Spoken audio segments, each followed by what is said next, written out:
Hey, Twitch, hey. They can see us, they can hear us. We're on, are we on the internet? I think we are. Okay. All right. So hey everybody. Hey the Hi. internet. Hi to Hello. the beautiful nerds. Um so there's just some things to start off. This is not session 1 of the game. We played one session a couple weeks ago, so there's some things that maybe I will forget to recap. Um, but the intro tonight is going to be a little bit extra long, just so it's like on video, some of the world intro, and then the recap for last week, because that doesn't exist on the internet anywhere, to give people some context. And the intros going forward will not be so long and in depth. So, um, so yeah, the general schedule for our games, we play every other Friday at this time. So we won't play next week. We'll be back again the week after that. Um, and other than that, I think it's time to introduce our wonderful players. We're gonna go in order from character height, shortest to tallest, because that's how it works. So first we have Nate. How about you tell us about yourself and your character? Hi, my name is Nay, and then I play Elias Green Arp, halfling wizard that love to prank around, I guess. Like that loves fun. All right. And next up, we've got Aaron. I'm Aaron. I play Thorak. Thorak is for now only a paladin dwarf. Likes to fight, likes to drink, and likes to get his job done. All right. I think the next tallest is Denono, right? I think so. Yeah. So I'm Nick. The DM is my wife, and I'm very happy about that. And I play Danono. He is an elven druid slash rogue. You can think of him as like a sort of mystical Indiana Jones, perhaps, who grew up in an isolated tribe and doesn't know how to interact with people. And next is Castian. Hi, I'm Merc or Mercury. I'm playing Castian Feanor, a half-elven rogue who's got a real knack for not paying off debts, and that should really be a lesson learned by now. And did you already say like your race and class? Or half-elf rogue. Okay, I might have missed that. My brain is scrambled right now. Last we have Store. I'm Liam. I play Store Bullcrest. He is a human paladin and for kinda member of the Midnight Jahir. All right, cool. So let's go into the game intro. Sorry for the long intro tonight. Okay. It is the year 972 AO, which is after oppression, in the kingdom of Idrion, an isolated continent on the seam of the Anglisar and Aradan oceans. Idrion is a mix of barely tamed wilderness, wilting settlements, and overcrowded cities. It is ruled from the coastal city Ighthyon by the elegant elven queen Illyra de Vale. The kingdom itself is at peace, protected as it is from outsiders by a combination of distance and treacherous waters. A couple of centuries ago, Illyra retracted Idrion from the rest of Ozamore proper. It is not known why, but visitors from other kingdoms were turned away. Any trade lines were dissolved and diplomacy ended, leaving Idrion alone and isolated. Not that this changed much, as it was often overlooked by the rest of the world. For now, though, the guard and armies of Idrion protect against beasts, goblins, and other dangers within. Our story began in the loud and bustling city of Uziko, the City of Mists, deep in the jungles of the Gaweyna Wilds in the southwest of Idrion. In the rest of the kingdom, it is the close of fall. Winter is approaching, bringing with it a chill of colder weather. In this region, however, it is still temperate and warm. The jungles of Gaweyna are full of life, some of it friendly, but much of it is dangerous. There are all sorts of dangerous beasts, hostile plants, and tribes of goblins, to name but a few. Hunters make their living obtaining pelts, teeth, leathers, claws, and other vital parts of these beasts for use by all sorts. The streets of Oziko also hold many who sell or train domesticated animals. Monkeys, dragonlings, birds, snakes, wild cats, and many others perch on stands or sit in cages. But when I say the streets, what I really mean is that it is a city built into the cliffs of a waterfall.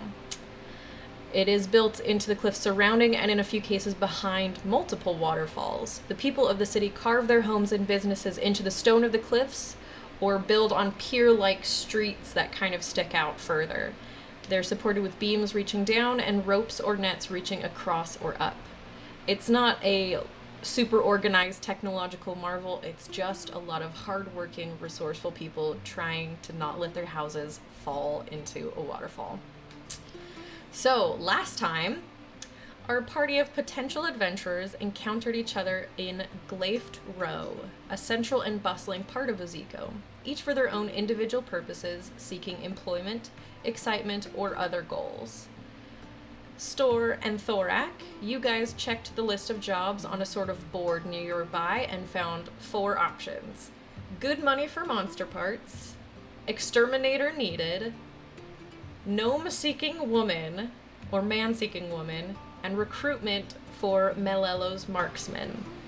While debating the pros and cons of each one, including the idea of catfishing the gnomish gentleman looking for love, Denono sensed a deep thrum like a nearly imperceptible drumbeat or shockwave.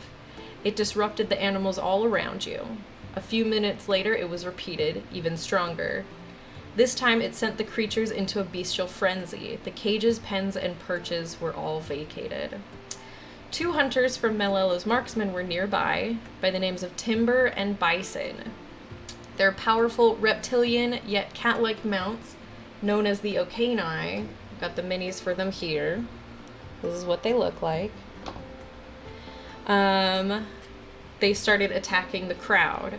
You guys managed to save the lives of everybody around, killing and disabling the creatures without too much trouble. You ran with Timber down to the Conclave of the Mark, where his people make their home. Through this excursion, you learned that all of the animals in the region went mad and attacked. Nearly all the marksmen were killed, and many of their Okaini escaped into the jungle. You were a bit cheeky to Melello, who was seriously injured, and so he asked you to leave. You decided to visit Mizella Chavor in her apothecary. She's the lady who advertised buying monster parts. She was an old but fun lady who told you she'd pay 250 gold pieces for each vial of a specific breed of Serpopard's venom. She also bought some quills that Elias pulled from the corpses of the Okaini. Corpses that were already previously looted by Bison, who had fled. You asked for ideas of what had made the beasts freak out. Mizella thought that it would have had to be the work of a powerful mage, though Timber thought it was something from the wilds themselves. Timber suggested you talk to the Duke and Duchess of Gaweyna. Maybe they'd have an idea, and maybe a reward for your fast acting the day before. You then found some rooms at the Rumpled Monkey Inn, which is cared for by a dumb dude, very nice but not very smart, named Tet McKell, and you took a long rest. And so that is where we come into the game. It is nice and early in the morning. There's the sounds of like parrots and cockatiels and like all these fabulous birds of paradise and the screeches of monkeys, and under it all, the roar of the river.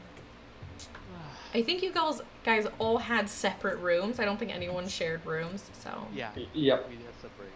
Separate. So what would you like to do? I'm gonna get up early first, and then I'm gonna go to the mill place where the innkeeper told me about the day before. I'd like to come with. Oh, hey Castian, do you want to join with me for the mill? I need some letter paper anyhow, so yeah. Oh, Yeah. sure. Let's go. All right. So the two of you go and look around. You go and find the mail area, the mail office. Okay. It's being manned by a sort of frazzled, older-looking man, probably in his early 60s, with like very balding hair that kind of is like combed over the top. Um, he's got kind of red-rimmed eyes because he's awake all the time. And he greets the two of you and asks you what you would like. Hi, Well, mister. first off, sir, do you have any letter paper, envelopes, and the like? Same here, same here. Yes, we have a lot, and there's like a huge stack of all different sizes of paper and envelopes and things. And second, and perhaps this is a request that requires some, lubrication and slides a gold coin across the table. Do you happen to know whereabouts one would purchase a forgery kit? A forgery kit. Something with enough fancy pens that you could write letters from your cousins to your ailing mother so she doesn't worry about them because the bastards are just too lazy to write. I'm looking at Castian like, what the heck? Make a. You can. I would say do a deception check for that one. I'm surprised. I thought you wanted to Okay. send a mail. You know, to be Or nice to my persuasion, based on if you really want these for like innocent uses. How is a 25? That is wonderful. So this older man just kind of looks back like, I mean, I suppose a forgery kit would have ink and quills and wax for seals, very nice paper Mm-hmm. of all different kinds. I could make one for you. How much would it run me? Yeah, let me figure it out and I'll get back to you. What do you want? Oh, me? I just want to send a letter. Do you deliver to Yvonne Hale? Yes. Yes, we Can do. can I get a paper and an envelope and a seal and a pen? Yeah, that's all. And I'll write it down right now. Okay. And so he goes off, Like this. gets a whole bunch, he gets like paper and like stuff for you to write a letter. How much it will cost for delivery and then paper cost? So for the delivery and the paper cost, it's about like a gold a day per like thing. I believe for Ebon Hill, it's not super crazy far. Nope. So I would say let's put it a nice like 5 gold. 5 gold. Cool. And then it's 15 gold for the forgery kit.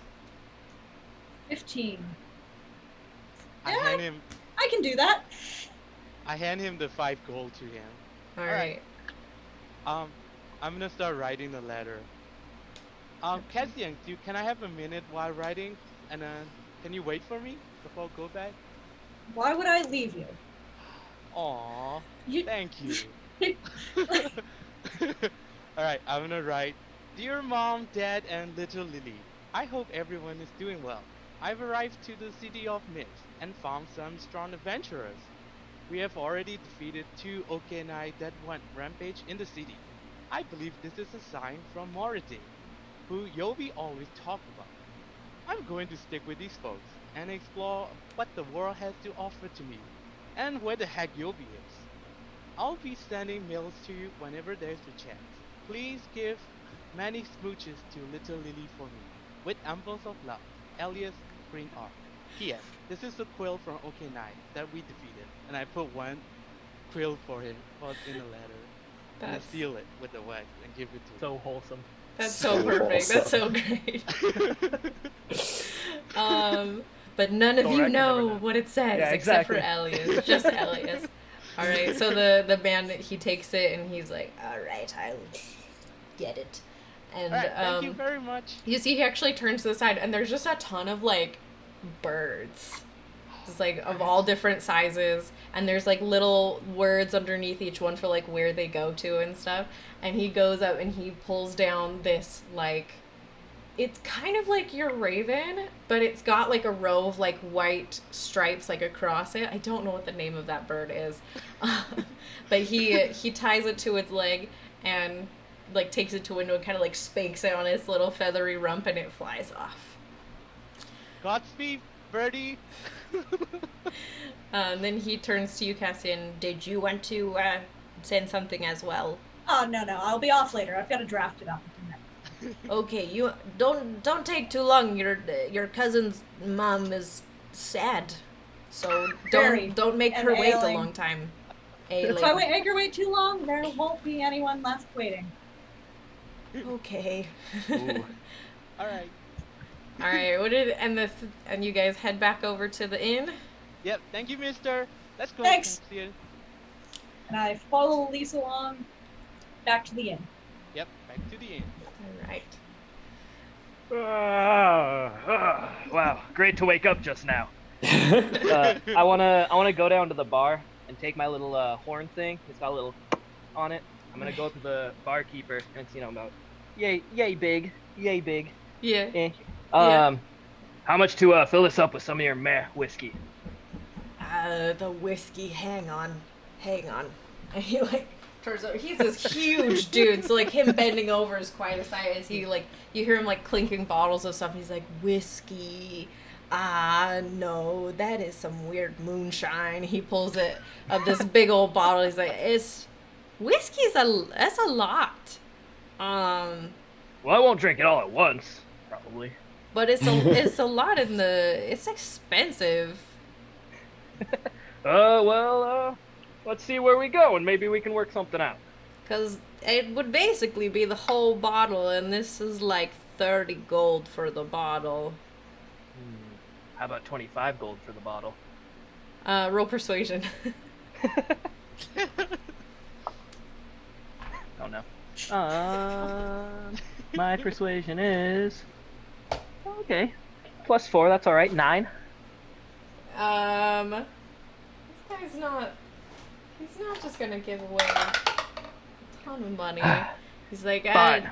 I mean, 30 is not that much higher than 25. It's okay. It's working my way too. Just take my money. Okay. I'm gonna throw my money at him. Oh, right. Gets a gold to the eye. This little monkey swoops down and snatches it up and is like, and runs away. With their little evil monkey grins that they do. Oh, and then I'm just gonna take the bottle, pour it into my horn, give him the bottle back, and cork it up, and wait for everyone. I would like to have been at the bar Okay. next to Thorak without him noticing. Okay, roll a stealth check. Okay. 17. Passive is 13, and I'm not trying to look. Yeah. So yeah, no, I have no idea. So as that happens, I Danono simply say, Thorak, I do not understand gold very well, but that seems like a lot to be paying for alcohol. It's a lot of alcohol. This pays for a lot of days. You pay 2 for silver a night for 1 drink. I pay 30 gold for many nights with many drinks. Huh. I grandly show off my cone thing, my horn. Does it also have a cover on the mouthpiece, or is it? Yeah, it just has a little stopper, like a little cork stopper thing. on both sides, or is it Just purely... on one, and then it goes down and it ends. On the Okay, other so side. it's not like a horn that you blow through that's open. On I don't both like sides. I don't like hamster drink through it. I'm not like, you know. Because I was thinking it was like a war horn or something where you No, it is a drinking horn. Okay, gotcha. Oh my god. I'm taking it this means Store is the last one down. Yep. It's not because Store is lazy. Store got up probably around when Elias and Castian left. But I cleaned my armor, get ready. Store comes down, dressed, ready to go for the day. Castian went out without his armor on. Thorak's still super greasy from the effort he put in yesterday. All caked on. Yeah, Store is cleaned yesterday off him, ready to start today. Comes down. I'd say, yeah, definitely after Danono. Bartender, an ale, eggs, bread, fish, bacon, whenever you get around to it. Just a full breakfast. Okay. He goes off into the kitchen to start making stuff for you. And I will walk over, not stealthily, and plunk down beside Thordak and Denoto. Morning. Morning. Good choice. Thank you. Morning. Have you seen the smaller two? I assume they were still asleep. No, they left earlier. I think that Elias is talking about the letter. Well, then we'll wait for them here. So you guys wait for they didn't take super long in there, so it's within the next couple of minutes that they walk in. And you see your friends. That was a great story, Castian. I want So- to hear more about it. Yeah. I'll tell you all about the seagulls later. Yes, please. They're quite similar to your raven, or crow. What Oh, sort is it? Oh, it's a raven. His name is Corgi. Corgi. I remember corgi, but ravens and crows and magpies, they're all birds, but seagulls, those are something. Interesting. Those aren't birds. They're birds, but they're also rats. That's fair enough. Okay. I'm a little confused. Which one of you had the letter with the gnome who wanted a companion? I have an idea. I had that. Yeah. I don't have it.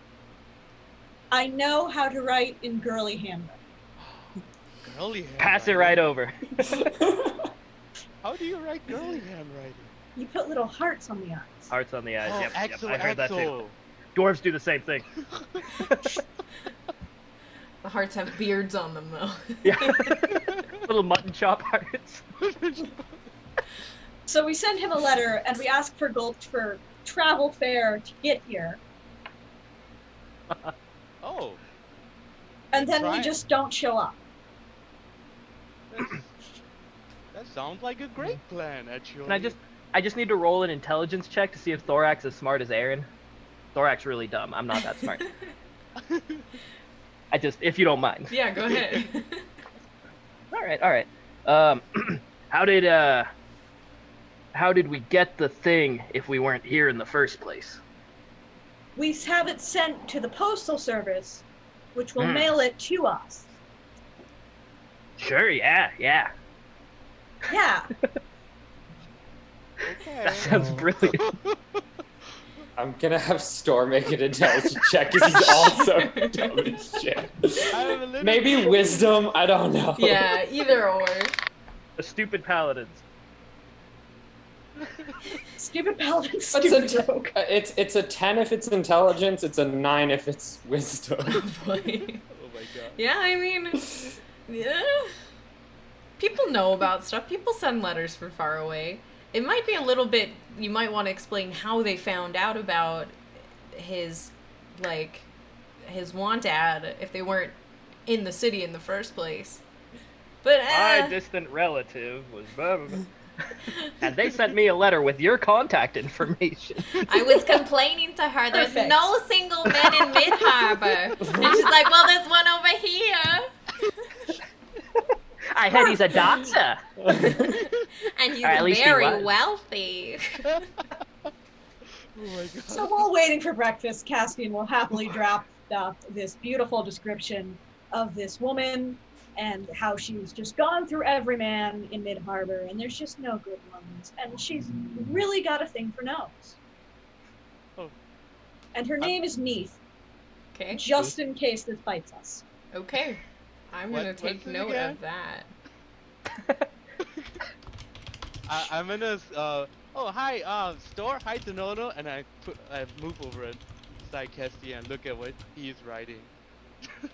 Can you roll me like a dexterity check just to see like how cutesy the handwriting is? That I can do, absolutely. Are you proficient with forgery kits? Yes. All right, then add your proficiency too. Can Proficiency I help and her? dexterity? Yes. Mhm. Can I help him? I will take the help if allowed. I would say. Can you though? I would say you can. It might just take a little longer because like, oh no, this heart looks dumb, Yeah. that sort of thing. Absolutely. Because Yeah. that 7 was a 7. 18 is a better number than 7. Yeah. Yay! Without modifier.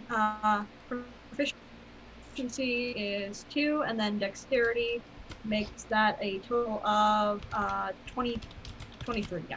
Oh, Okay. Wow. That's a lot. Uh-huh. All right. Gotcha.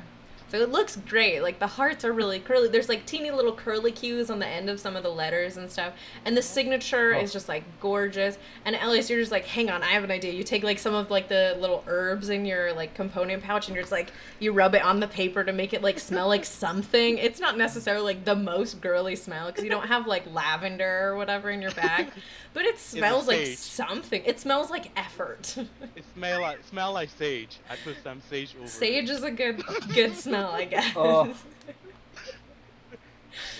But yeah, you have successfully written a catfish letter to a poor old gnome who's looking for love. A rich old gnome. A rich old. We're assuming, Rich I think. old gnome. But you know, how many poor old gnomes do you know? I don't think I know any gnomes. Come to think of Write it, it- I don't either. Did In you this write it letter, in common? in this letter, do you request for like money to come they see won't. him? Like, oh, I would come see you, but I don't have money. There's nothing in the bank account. There was a scandal with niece, mother, and some gambling debts. Is this like a 10-page long letter? of Oh just, yeah. Like, nice, Oh nice. yeah. Did your D&D character just make a D&D character? And then Maybe. just set the 10-page backstory to this guy? All the stats. You know, the mother is in gambling debt, spent all of niece money away. It's really a hard situation, but would love to start a new life in this beautiful city with so many waterfalls. Always wanted to see a waterfall Oh. while holding someone's hand. So touching. So touching. Do you say where to send the money to if he wants to send money? Give a letter addressed to Neath Rask to the local postal service, and it'll find the way there. Okay. Cool. And then I have to inform the postal service. It'll all work out. Or it'll Yeah. end up in the hands of somebody named Neath Rask. And,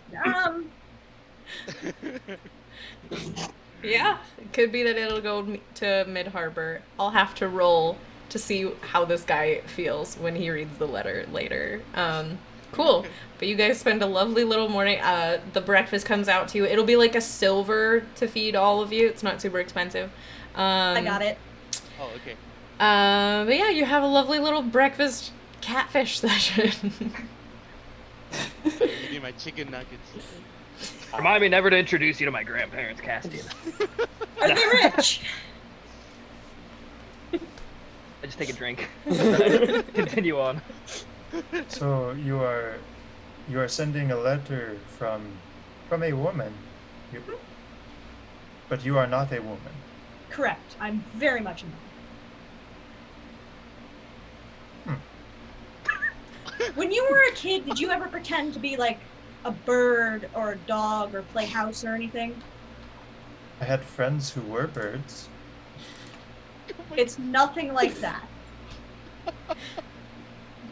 It's like But I'm glad it's like you if had your bird friends. friends told you that they Like were corgi? bear I friends. mean, they were also elves. I don't think we're gonna get him on this one next time. We'll explain the concept of catfish later. Well, I've eaten catfish. Oh, before. those are from Avatar, The Last Airbender. Different universe, different universe. I'm too riled up right now. Cool. So you guys have your breakfast. Is there anything else you want to discuss? Oh, where do you guys think we need to go today? I have a couple ideas, but I want to hear everyone else's. I think beginning with the Duke and Duchess would be, or at least amongst their court, it might open up some libraries, some people who might know of other rumors, a direction to start. That would be my suggestion. That's, No, what about you? You usually have good keenness when it comes to this. I was thinking about what Stor said of the we talked about the Duke and Duchess yesterday, and I think they could be knowing more of this area. Um, My vote's for that too. Yeah, me too. But can we visit Mizella later? The alchemical shop. Yeah. After We we could do that done on the way everything. back, probably. Yeah. I did have a thing to pick up, but I am short money. Me too. So maybe at the end of the day. Cool. Same here. Hope today's a profitable day. Hopefully. One I day. wish- Well, it's early. We can make our profits. I hope there are more Okeanite that I can pluck out quills. I just hope they don't go rabbit again. Yeah. I hope we don't have to pull out the quills. Exactly. But they're really profitable though. But what was it? 250. 250 per. We should pick up some vials. Ooh, vials. Yes. Would we Maybe a have been given sack. vials by the apothecary lady where we said we'd get any venom from any serpopards? She Or- didn't give you any. We so- could when we stop by there, we could stop by there after Duke Duchess. What's her name? Mizella. Mizella. Mizella. And then ask her, for the whatevers, and then we go do whatever we need to do. Yeah, that sounds good. I saw some like magic potions And in then Mizella's profit. shop too. So we could buy some. Maybe you guys can buy some. I don't know though. No, I don't. I don't have a lot of money. Take a swig out of my horn. There was something else too, wasn't there? There was Well, we could exterminator needed Oh, at Rottweiler's shaft. What the fuck is going?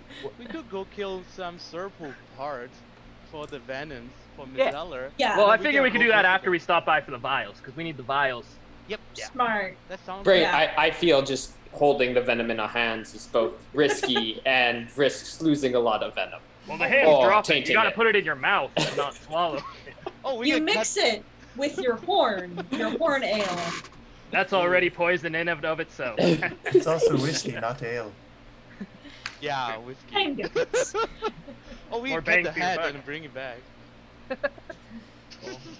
Let's go see the Duke and Duchess. All right, let's go. So you guys head on out. You step outside of the inn, and Real someone. quick, I would like to put my armor on and grab my bag. Yes. I grab my backpack. I'm gonna use some dry shampoo, and then I'm gonna put my okay. All right. You guys don't know exactly where to go, so I need someone to head up, rolling an investigation to try and figure it out. I remember something. Uh-huh. It was behind the most beautiful waterfall, the biggest one in somewhere. Mm-hmm. The prettiest one. It's the mother's heart, I believe. Yes. Better notes than I do. Hot damn. You remember? Directions never fail when you grow up in a big city. Oh, I wrote down behind giant waterfall. Cool. I have no idea the context. Oh my god. Awesome. So yeah, so the DC will be relatively low, but I still need you to roll investigation. I'll help Castian with my corgi. Okay, yeah. Corgi can fly around and give you a little. Wrong way. We went from one extreme to the other.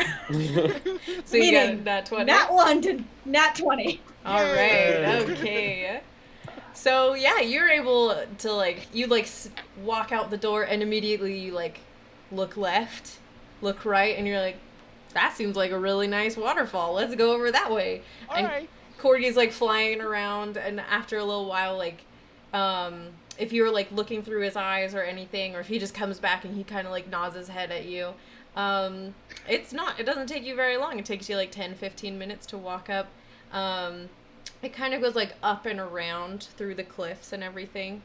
And so the mother's heart is gorgeous. It's very beautiful. The water kind of splits and this prismy rainbow comes through. There's a lot of statues of women holding flowers and children playing with birds. and things like that. And you find the, let me see, bum bum bum. The council hall is, there's a carving around this doorway that holds the door of like many trees with like different creatures on it and stuff, and like right above the apex of the doorway is like a heart shape, and it's being like held by like a pair of hands, and there's a couple of, yes, Are you sure it's not mutton chops? I'm fairly sure. Okay. Probably sure. Then we'd know it's a dwarven structure. Yeah, there's a pair of cerulean guards, one on either side of the door. The door is open. The doorway is way open, and you can see that there's like a hall beyond. Yeah, you can enter if you wish. Right through the door, Stormwaters. Right. Following Right behind the him. guy. Yep. I'm getting distracted by the Like this, Crimson it's clearly like the chamber. I'll ask there are guards right here. Excuse me, I wish to speak with the Duke Duchess, the court. Where do I go for that? Yes.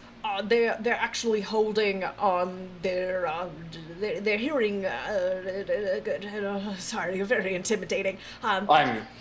They're receiving supplicants right now, actually, through, if you just go in, it's the door on the left side. It'll Thank open you. up, and there might be a queue. I haven't seen very many people come in. You're probably all right. Thank you for your time, and I'll keep going. And so as Same upright military pace. Like I'm walking with a purpose. yeah, so you guys see it, like, as he passes them, they're like this, and then the second that he, like, walks past them, they just go, Going? What's wrong with them? Many of my comrades in the Midnight here are not as courteous as I am, and in particular to the guard here. A lot of them, a little because they're bored, a little because they can, a little because sometimes the guard needs someone to yell at them. Interesting. Can I help you yell next time? The yelling and the fear was never something particularly to me I cared for, which is why I don't. Okay. At least there. all right, so you guys walk in, there's, like, beautiful, like, carved flooring. It's not, like, imported marble or anything, it's just very polished, like the stone of the cliff itself. This whole building has been carved out of the stone. And there's kind of, like, it's almost like a skylight where, like, you can see you're fairly close to the top of the cliff, and so it's just, like, open above, so there's, like, sunlight coming through. And you go through that doorway on the left, and it's a kind of circular chamber, kind of like Jedi Council vibes, where there's, like, these big kind of, like, chairs in a circle around, and they're full of people. And there's, like, this kind of quiet murmur of conversation that kind of ceases as you guys enter. Well, was there a queue in front of us? There was or... not. Okay. There was nobody there. You guys went first thing in the morning. Line Okay. standing sim. I will keep walking forward to Can I tell? Is it, like, obvious which one the Duke and Duchess are? Make an insight check. Oh boy. Insight. Yes. Please roll a natural one. No, I've rolled a 6, so 5. I mean, you've never been to this area of Idrion. Like, the people here dress very strangely. There's a lot of, like, everybody's got, like, jewels on and everything. There's, like, There's like an elvish lady who's got like beautiful like earrings coming down. There's a lot of sparkle. There's a chance I might be able to pick out who's the right one based upon that book I read by that guy who is here, who I call Dad. Mm-hmm. If he did anything, I'm gonna try to insight. I'm not. Did you say that out loud? That's the thought process. Okay. Okay. Never mind. Did you say dad? All right. Given my poor insight roll, Store will look around and bend generally esteemed members of the council, Circle. trying to like see who. I request your aid, perhaps knowledge that many of you may have attained over the years with a problem I think you may have noticed yesterday with the beasts of the surrounding area. So kind of off to like the right of you as you're walking in, there's like a man with like, I'm trying to remember what he looks like. Sorry, there's a lot of people. Notes time. Okay. So this man in his early 50s. He kind of looks like Aragorn, like later in the movies where he's kind of like grizzled and gray and stuff. And he's got this very like shiny breastplate. But otherwise, like his clothing is not like super fancy or whatever. And he kind of like lifts his hand to you and nods. He's like, yes, we've been discussing that very matter. Do you have something to ask or something to contribute? Perhaps a bit of both, hopefully something to contribute. Well, then enter. If these are your companions, please introduce yourselves and join our discussion. Of course, I wave in anyone who didn't come up with me. I'm a 60, yeah. My name is Store Borcrest, Knight of Cord and the Midnight here. Can I say? Would I be able to say that? Before I say that, What? What exactly? I'm still able to say like member of the Midnight Shahir as like a part of my like. You can like nobody's gonna check you. There's like hierarchy. There's not like the most oversight or organization. Okay. These are my traveling companions. I Thorak. go up.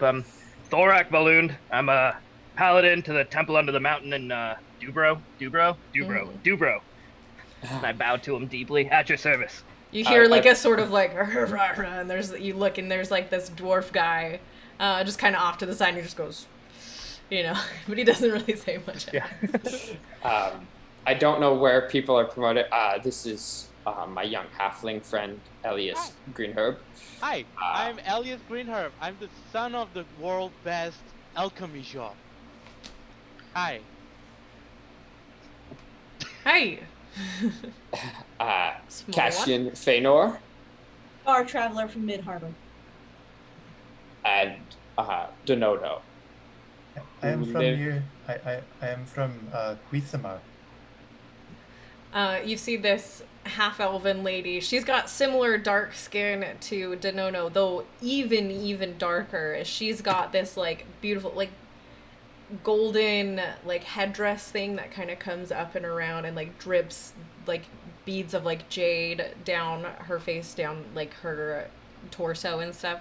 And she kind of gives a nod and she says in Gawey to you, I thought I recognized your way, your jete. Yesterday, as I assume you know, the beast went mad. We fought off two Okanai by, and I'll give the name of the inn that I keep forgetting. Rumpled Monkey. Rumpled Monkey. Yeah. We talked to members of Malolo's marksmen who had the beasts, and we noticed and my friend Donono here can tell you more. But there sounded to be this sort of deep drum that pulsed through before the beasts went mad. So you see them all kind of like sit back in their chairs when you are talking, kind of taking in what you're saying. And this like, this elven woman off to the side, she leans in and she says, "Yes, I heard this as well. No one else I have talked to has heard it either." Did you hear it the 2 times? No, just the once. It happened. It was quieter the first time, and the animals, they all stopped, and then they went back to normal for a few minutes before the second time, which was stronger, and that is when all the chaos and happens.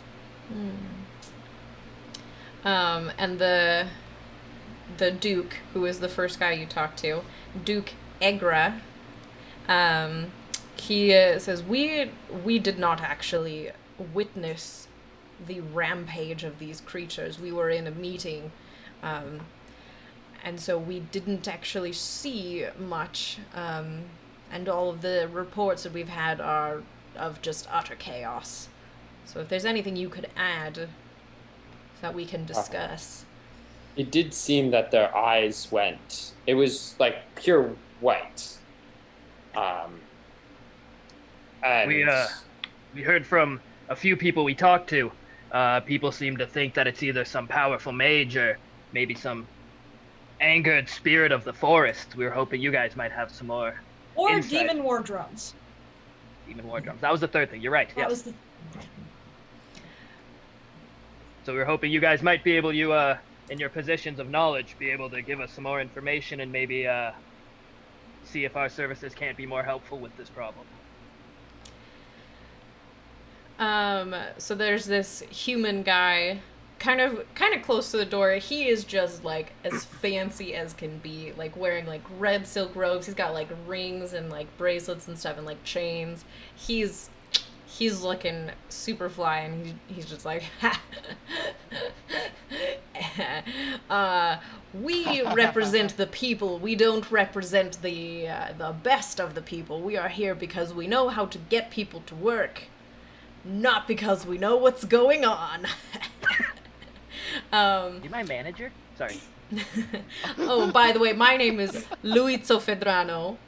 If you haven't heard of me, you're all very far away. I'm the most fun, just to let you know. And then the half-elven lady, the Gawey lady, is just like, thank you, Luizzo. Yes, as he said, our council is not of the highest in the city. We are not trying to pander to the powerful. We're trying to understand the people in our discussions in our council. So, unfortunately, none of us are great masters of magic or of lore. So we are still ourselves trying to amass information. So as masters of people, though, perhaps you could point us in the direction of masters of lore and magic we could seek out for you and bring back information. Well, it might depend on the kind you're looking for. I would say of people who know much of the land, it would probably be your people of Wiftemar who know the most of the area and the natural powers that it holds. There are probably masters in the library of the mistress. You might ask Petrov. He might know something. Unfortunately, a lot of the studies that happen here are how to take the creatures apart and how to use them, and not necessarily what guides them in life. The people who know much of what guides the creatures in life would be the marksmen of Melelo. We were there. Don't. Hey. We know more than they do. If we were able to help it so this problem didn't happen again, I'm sure the city would be very thankful. And Yes. possibly offer some sort of financial compensation. I have an intelligence of 7. Offer lots of money that me and my party may split. I mean, make just a general charisma check. All right. Oh, no. Actually, yeah, I like charisma. I'll take it. Yeah, Mr. Paladin, that should be not too bad. 13? She kind of gives this laugh. I understand. Finance is a good motivator and a good reward. I'm sure that we could think of something, depending on the difficulty of it and the lengths to which you have to go. We could find something. What are your how do you say it? Are you good at what you do? What do you do? Well, I'm... Anything you want us to do. Whoa. That sounds let- weird. Within reason. Yeah, I can make drugs too if you want. What? I am Thorak. I am a paladin of Torm, and I can smite those who wish wicked upon others. Right. Oh, I mean good Very drugs. well. So I see there are two of you that are men of faith and men of the sword. Hi. Well, sword, pull out the halberd. Axe, same thing, really. If the weapons.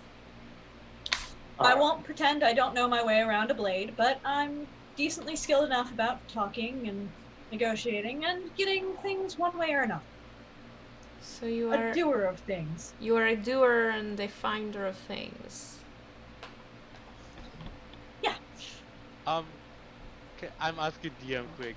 Is it magic is common thing in this universe or? It's common enough. Oh, it's not like forbidden or No. anything? Okay, then I would. Oh, I know some arcane stuff. A little bit, tiny bit, baby bit. And what of you? Yes, I tend to get around little tricks and things to avoid being hurt or to be able to find things underground in the underground areas. Things, yeah. Use the no-no, he speaks for the trees. You'd find that very valuable. And yes, I I of course do. have some affinity for nature, as you know, with our tribe. Yes. Could I speak with you all in another room, please? Sure. Who's saying? Sure. This is the super fancy, like, Gawey lady. Okay. You haven't asked her name yet. Oh. Whoop.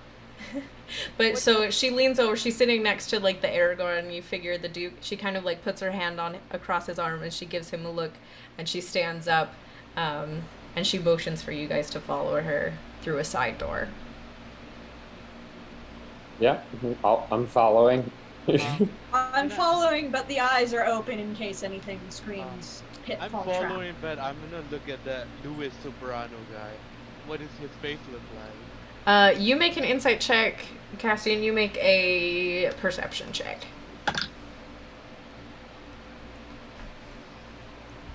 18. Okay.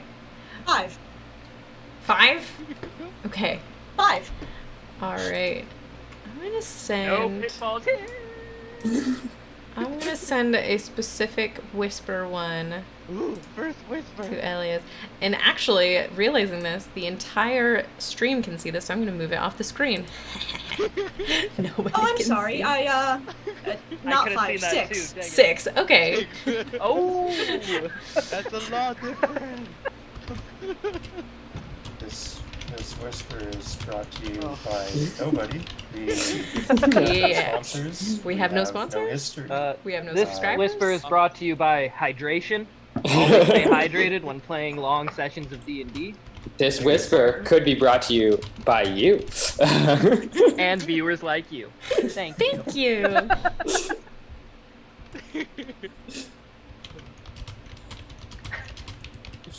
use this whisper to check on something.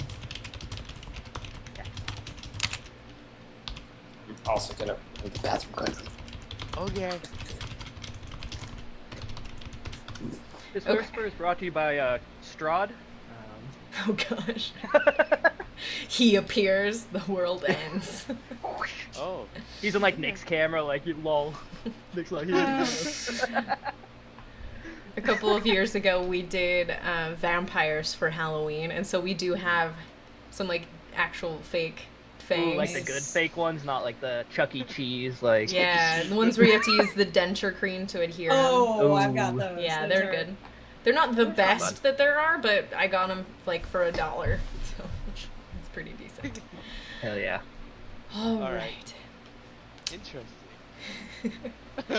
So, we won't get to anything super like fancy or whatever while we're waiting for Store to come back. He's gone off in his own little world in his mind for just a second. Yeah. But yeah. So, this lady, Here we go. she walks ahead of you, down a hall, nice hall, not a huge like hallway or anything, and she stops at a doorway. She gestures for you to enter it. Yeah. All right. So you go in. It's just like a room. There's like a desk and a chair and like a bookshelf that's like half full of books and scrolls and things. As you enter in, she kind of stands into the door and she says, I don't believe I have introduced myself. I am the Duchess Makira Garcenas. I was not born into nobility. I was just a common person until my husband arrived here and we met. I am not hugely accustomed to being able to ask for things, and being able to reward people for things. We live in a city that is mostly harmonious, and people find their own joy without us. But I do have something to ask, something that I am quite concerned about. So me and the Duke, we have been married for 20 years, and we have just a single child that was very hard for us to receive. It took many years, and was very difficult.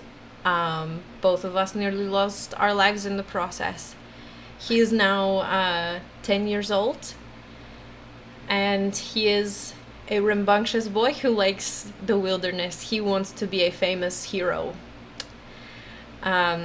Yesterday he was out in the forest with his teacher when all of this occurrence happened, and we have not heard or seen either of them since then. We'll do it. Yes. Yeah. Agreed. This sounds like really urgent case. We should go as soon as possible.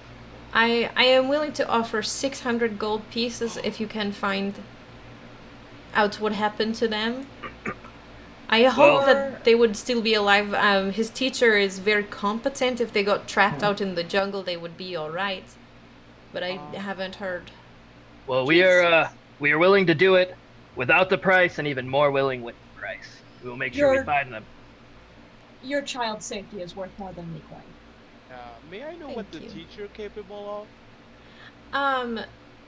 I cannot say that I know his full capabilities. He is very skilled with the sword and with the bow. He knows much of the wilderness and how to survive, though he is not from here. Is he from Denonos? No, he is from actually very far away. He is from far in the north, from the tundras.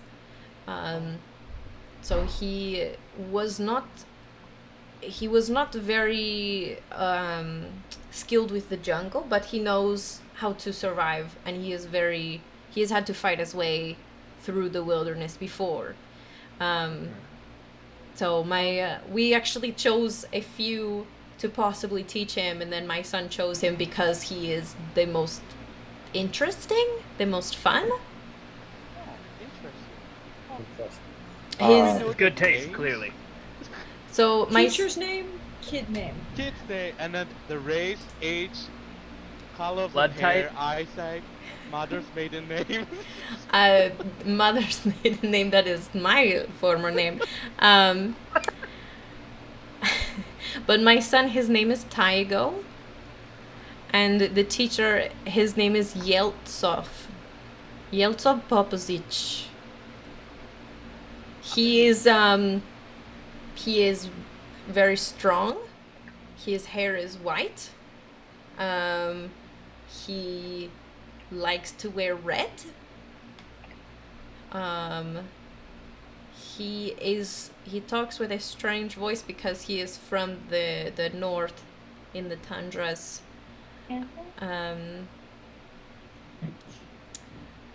He what else? Where were they? Do you know where they were headed towards yesterday when they went out? I do not. They go into the jungle a couple of times a week into different places. Is So I there any don't. sort of a study or someplace that the teacher would reside that maybe he charts out a map or anything of the sort? He lives on the very edge of the Mother's Heart. He has a residence as far as you can go, all the way to the side.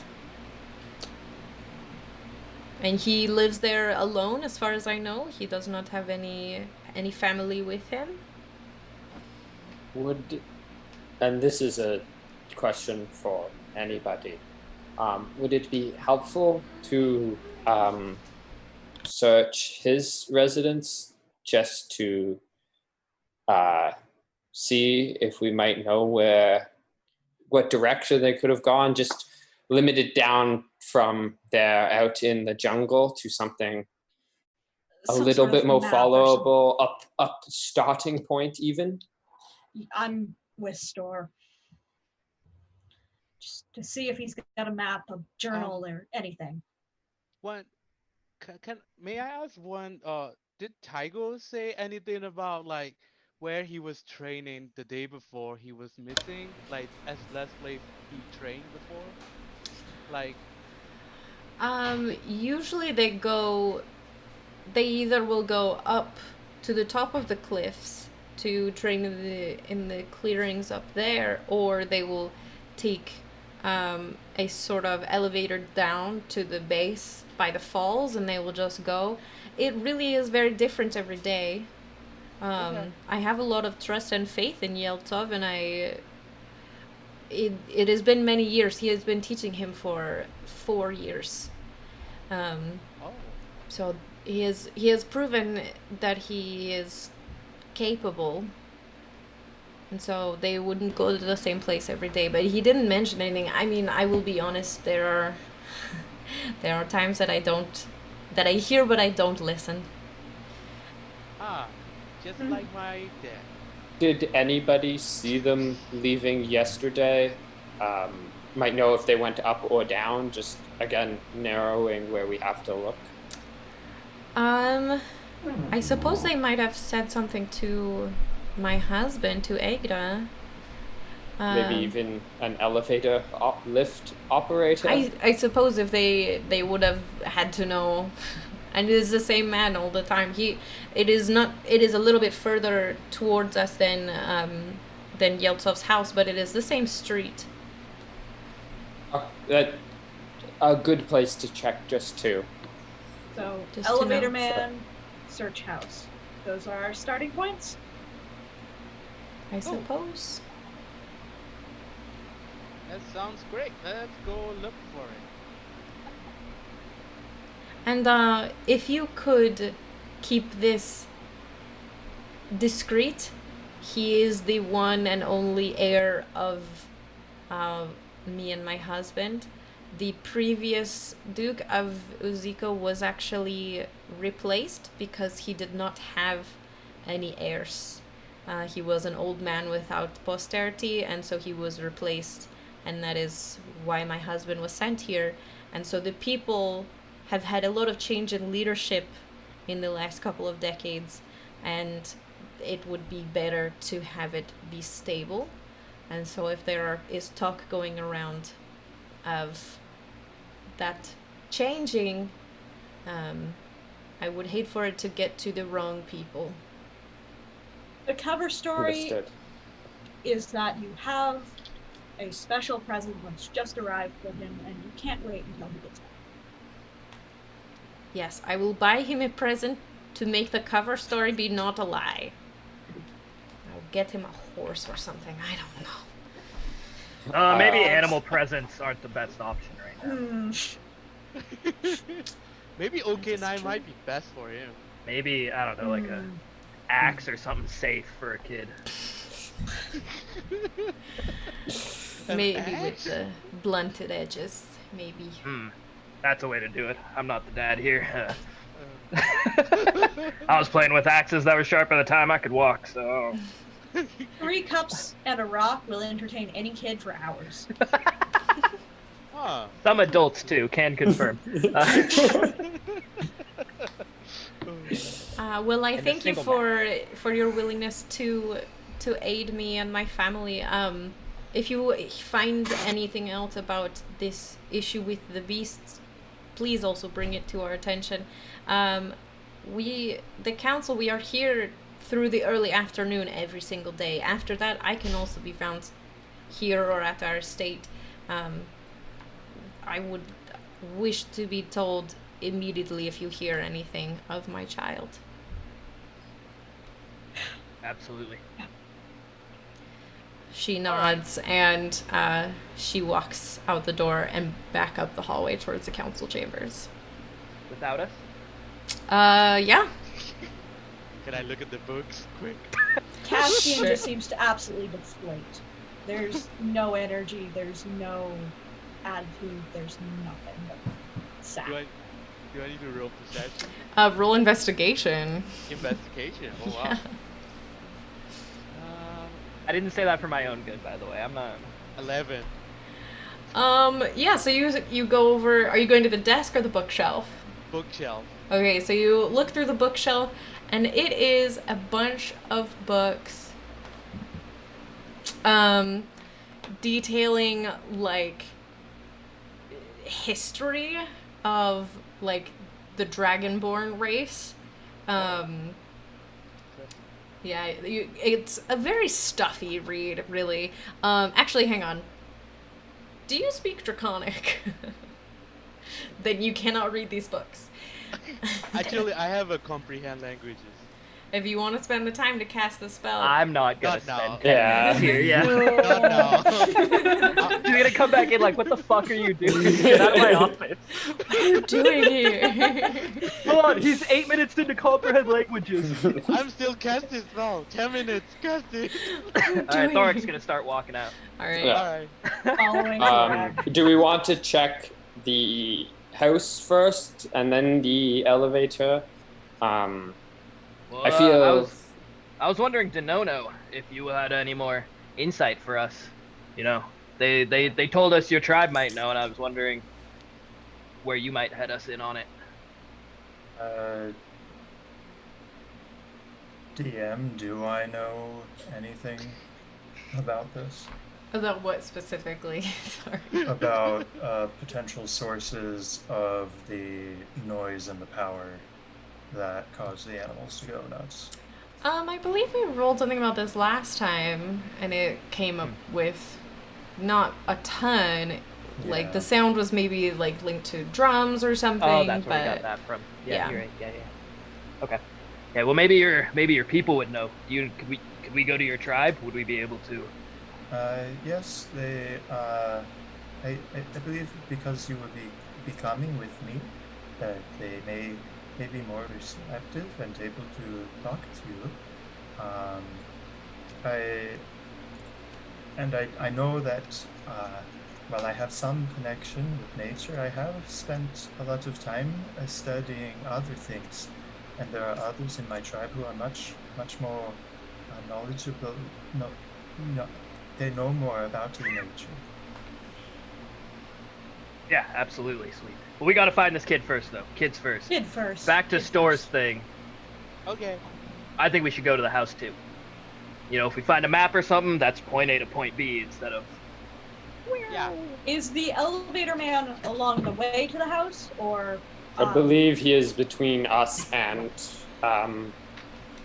Yeltsev's house. So, pit stop at the elevator man to just ask. Sure. Or Is straight it? to the Can we house. see? Can we see the elevator now? Have you guys been having this conversation while you're walking down the street? Yeah. Okay. Yeah, so as you... Trying to be discreet as well, because we were asked to be. As you walk past, like, groups of people that come kind of closer, you're just like... Anyway... Ah, yes, weather and waterfalls. Pull out the Midnight Zahir stare, just... Terrifying. Yeah, so as you guys continue down, this area of the city is very, very pretty. Though not extraordinarily residential. There's like little gardens and like little benches and stuff, lots of statues, very flowers. But yeah, after a little while, you do see a sort of like rigged up elevator made of wood and metal. There's like a platform, and there's a half elven dude just kind of sitting there like holding a chunk of wood, and he's like whittling something out of it.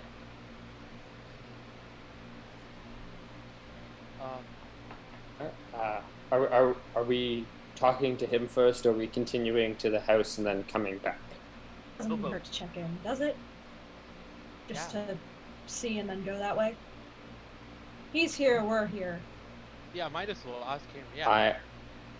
My one hesitation is if we are trying to be discreet, leaving, talking to him, leaving, coming back, and then taking the elevator to wherever Tygo may have gone might cause more unwanted eyes than we might want. We could just ask where the elevator direction and the north house direction. Can we just like general questions to him? I'm seeing Store's point here is if we go here and then go there and then go back here, that's weird. That's peculiar. Yeah, so we do it on the way back. Yeah. Yeah, I'm in. That makes sense. Alright, sounds good. I think Alright. Denono agrees too. Let's go. Yeah. Yeah. He's helping our little girl. She is not having an easy bedtime tonight. Oh. She apparently didn't have enough for dinner, and so she's hungry now. Oh. But yeah, you guys walk right on past, awkward like rubberneck stairs. You walk by him, but he's focused on what he's doing. He looks kind of bored. So you can just walk on by. Takes a few, yes. Sorry. On the way, I'm gonna take Corgi and then, Corgi, try saying Yelp sauce Papo cheese. It's the guy name we are looking for. Like we should go find. Keep yelling out that stuff. What? It's not a name. Yeah, but we don't want people to know we're looking for them. Oh. Okay. So you should make him say a different name.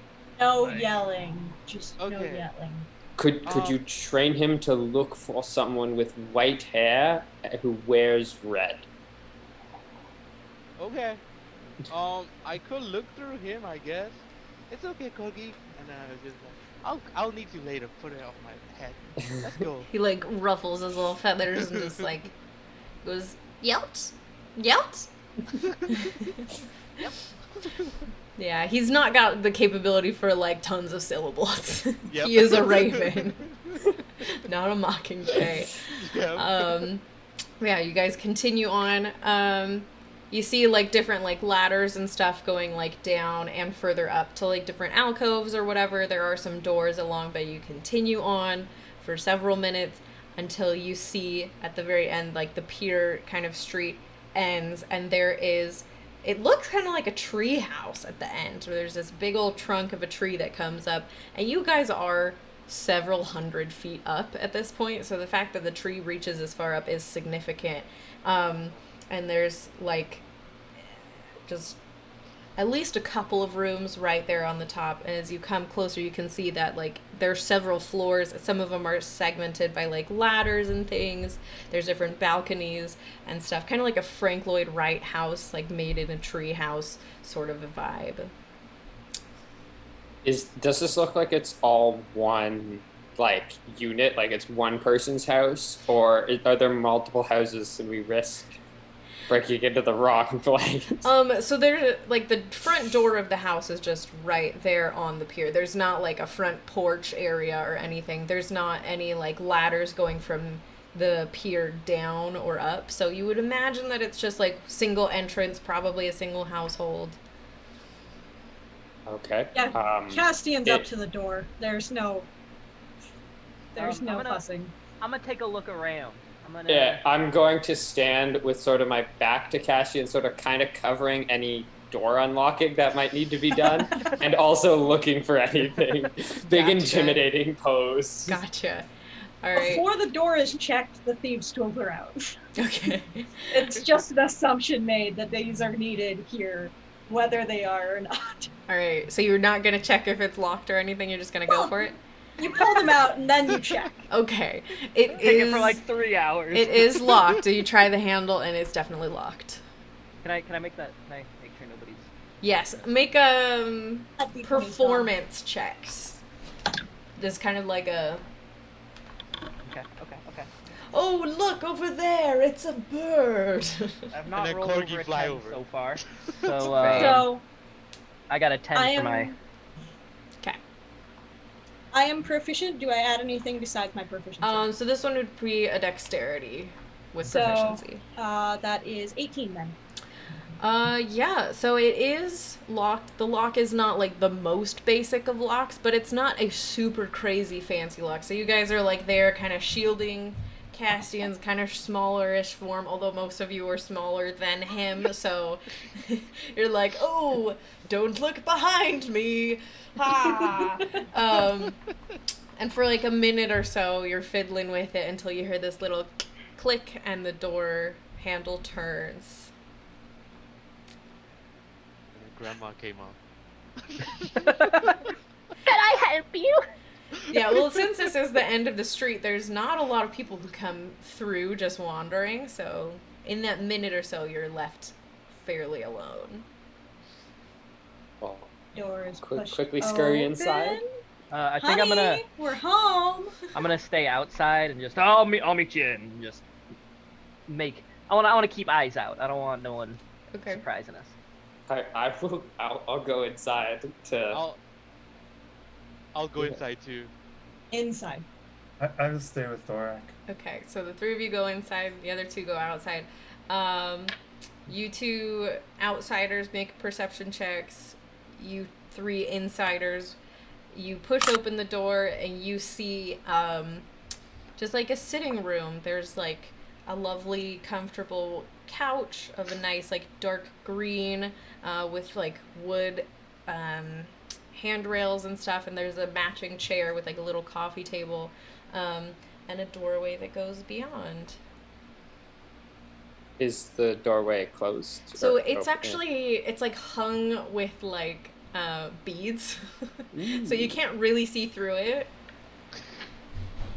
Ah. I'm gonna start looking around for any journal, any maps, any writings of any sort. All right, anybody who wants to can make investigation checks. I want to do investigate too. Okay. Ooh, that's not bad. Mine's not Mine- good. I got a 4 for my perception. So. It was rolling great tonight. I got a 1, so and I got a 7. Okay. I got 12. All right. 17. All right. So looking through this little sitting room, it doesn't seem like it's used all that much.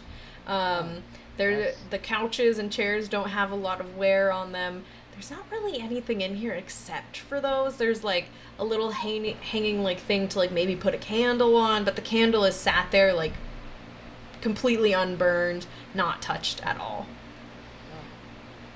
Wonder if he actually lives here. Yeah. I'll move towards the bead curtain. Shield first, start away, and I'll just sort of push through the beads. Mm-hmm. I'm gonna take out my daggers. And Ominous dice roll. No, there's no dice roll. What are you talking about? I just realized there's no music playing. Excuse me. Suddenly, a shot in both mine and Denono's head. We're dead. There we go. There's the Marksman. music. Does a 35 hit? And a Tarrasque released from it. Oh. Power word kill. You are dead. No, so you kind of like peek in. Can you make a perception check for me as you're like going through? Can I look through his leg? Yes, you can make a perception check as well. Perception. That's a 4. Okay. I go 3. Okay. Castian is sort of a bit too behind him and behind the shield. Yeah, so you guys kind of like See much peek of your it. heads in, and there's just beads. Like, this is such it's like an ineffective way to shield the door, because like you put your things and it like some of them swing back across and like hit you in the face. And you're like, oh geez, ah. Ow, jeez, Louis. But you look through and you see like a sort of dining room with just like it's a very small room. There's like a single like table, there's 2 chairs, and you see there's like a little like kitchen setup along one side. There's not really much there, not that you can see, but you do see that there is like a trap door with like a hinge on it. It's not locked or anything, but that's what you see. That trapdoor seems real tempting. I'm gonna run up to it and open it. I'm opening it. All right, so you swing the little latch off. You open it up. You look down, and there's a ladder that descends through the open air to a balcony below, where there is an additional like building to continue on to the rest of the house.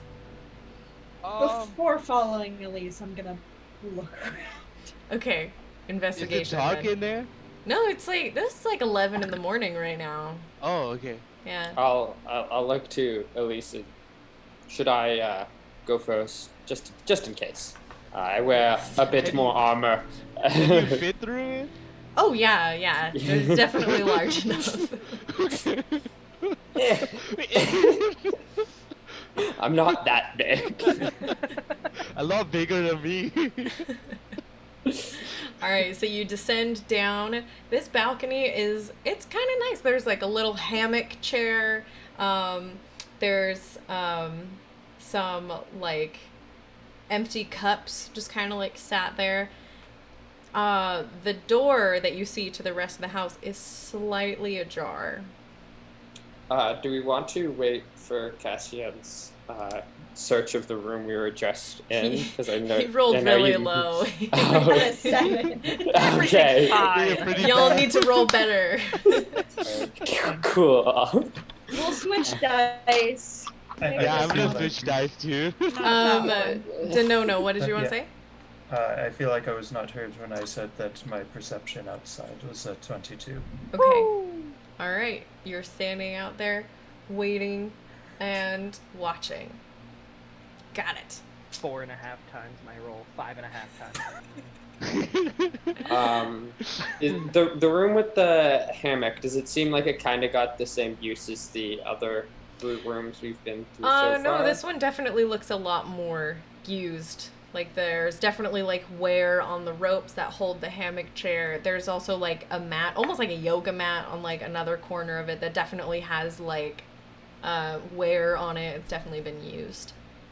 Okay. Seeing the door at the end of the hallway ajar, Store is going to quietly, like, as each person comes down the ladder, just, and then point to the door. Do I hear any noises coming from it? I mean, your perception check was not great. So I'm gonna say no. With I'm gonna him? Okay. I'm gonna whisper to Stork. Stork, I have a mage hand to open the door. Why didn't you do that with the other thing? Oh, I forgot. I got excited. And is there light coming from the next room? Nope. Not that you can really see. Real quick, I'm just gonna pick up the yoga mat and just look under it just in case. All right, you pop it up. There's like some dust that comes off of it That's and like fine. kind of lands on your pants, and you're like, but nope, there's not anything underneath it. Okay, Right. not a yoga mat of smothering. Not yet. Not yet. So you used your mage hand to open the other door. Sure. Okay. Change Marcus money boost and then open the door. Like Alright. slowly, I mean. So it swings out towards you, and you guys see right on the inside of the door these massive, like, claw scratch marks across the inside of the door. Okay, I'm going to draw my longsword. Okay. Is it dark in that room? I mean, you can't really see too much inside from where you're at. It's not lit. Can I grab? I'm in the kitchen, right? I have dark vision. Yes. Ooh, nice. But you I'm are gonna- in bright sunlight where you are, so it's a Yeah. little hard to see through to the dark area. I'm Can gonna I grab. cup my hands over my eyes for a second and then look? Then you're blinded by the sun that's right around you. I use hand binoculars. I'm gonna grab a mug nearby me, and then just hold it and then cast light on it, and then hide it in my pocket. Okay, you've got it in your pocket. Pocket. I'm not sure how metagamey I'm being here, but I feel like, did we see anyone? Like, has the Nonos noticed anyone seeming suspicious, or rather, just noticed anyone that could notice us? So I will say at this point you do see, like, far down along the road, like, a patrol of, like, a guard just kind of, like, slowly walking down the road kind of towards you. Still a few minutes off, like 2 minutes. Okay. Yeah. And I don't see him, so you're the only one who sees him. Denono's the only one who sees anyone. Rest No, of you our think we should stay with these kids? They're pretty weird. And I take a big drink. We could run now. We could book it. We get that 600 gold for ourselves. I'm just kidding. Ah, Oh my god. All right, so I'm going to creep towards the door. All right, are you being sneaky? Yeah, I'll try to be sneaky. Okay. I'm gonna hold my mug attack. Like I'm gonna throw the whatever is. If it is a beast, I'll throw the mug that is cast the light on it, and I'm right at the beast. If it is only the beast, Okay. otherwise I won't throw it. All right. I rolled the same thing with both dice, so it's a 13 for Stora's stealthing Hey, up that's to the not door. bad. That's not bad with disadvantage. That plate The- armor. Yeah. The rapier is out, but not going near the door. Score can go first. Okay. I'm gonna say make a new perception check as you go through. Is it like, what lighting is it? Because I am just human and do not have dark vision. So it's not like dark. There is a window like around the other like outside. So there is light coming in. It's not illuminating the entire room. It's like that bright sunlight that like illuminates and Yeah. like kind of shines. So it's a little bit hard to see, but it's not like pitch black in here. Okay. I got a natural one, but I have a lucky trait, so I'm gonna reroll it. Okay. Flames. I got 6. Okay. That luck really worked out. 9. Great. And then what did you get, Castian? Oh, right. It helps to. That's 17. 17. All right. So you guys kind of creeping in. Like, Store's going first, and the two of you kind of like popping it. It's almost like Brady Bunch because you guys are all like different heights. You just like pop your heads around as you're walking through. You see, this is kind of like a study.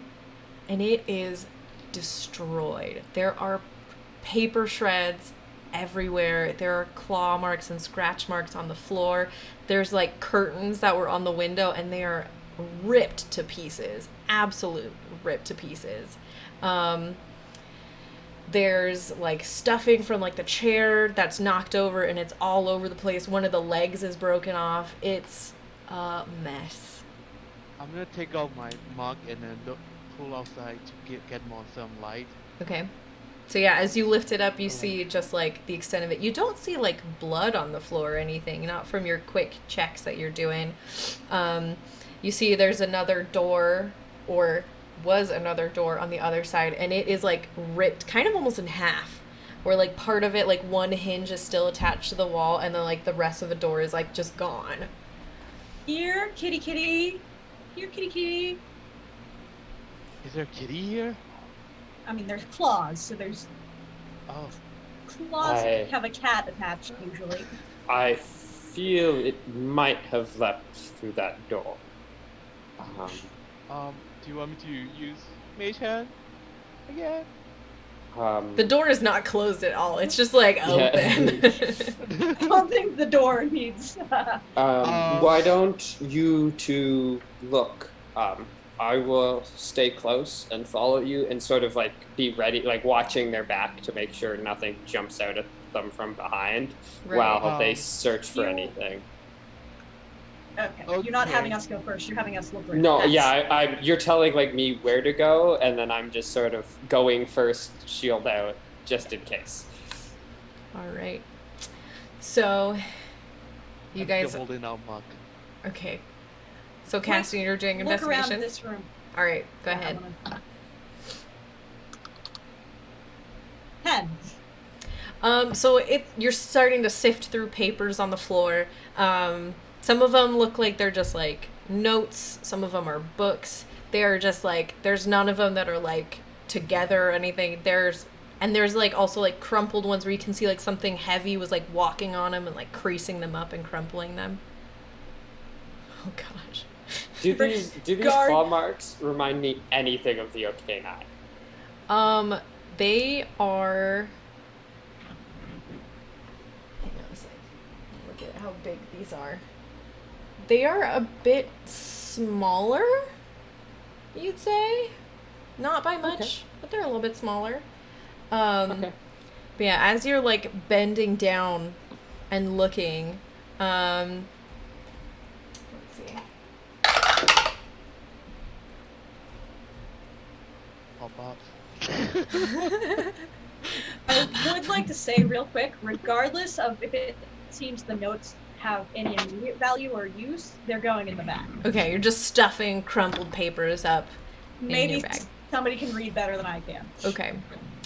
All right. Okay. So as you guys are kind of wandering through and looking, where are you guys in the room? I'm right in the dead center. Okay. Holding up the light like Liberty statue. And then Cassian, you're kind of over by the desk. Yeah. Wherever the paper clustered, as it were. Okay. I'd be sort of between them. Okay. What's your AC, Elias? 12? 12. Oh man.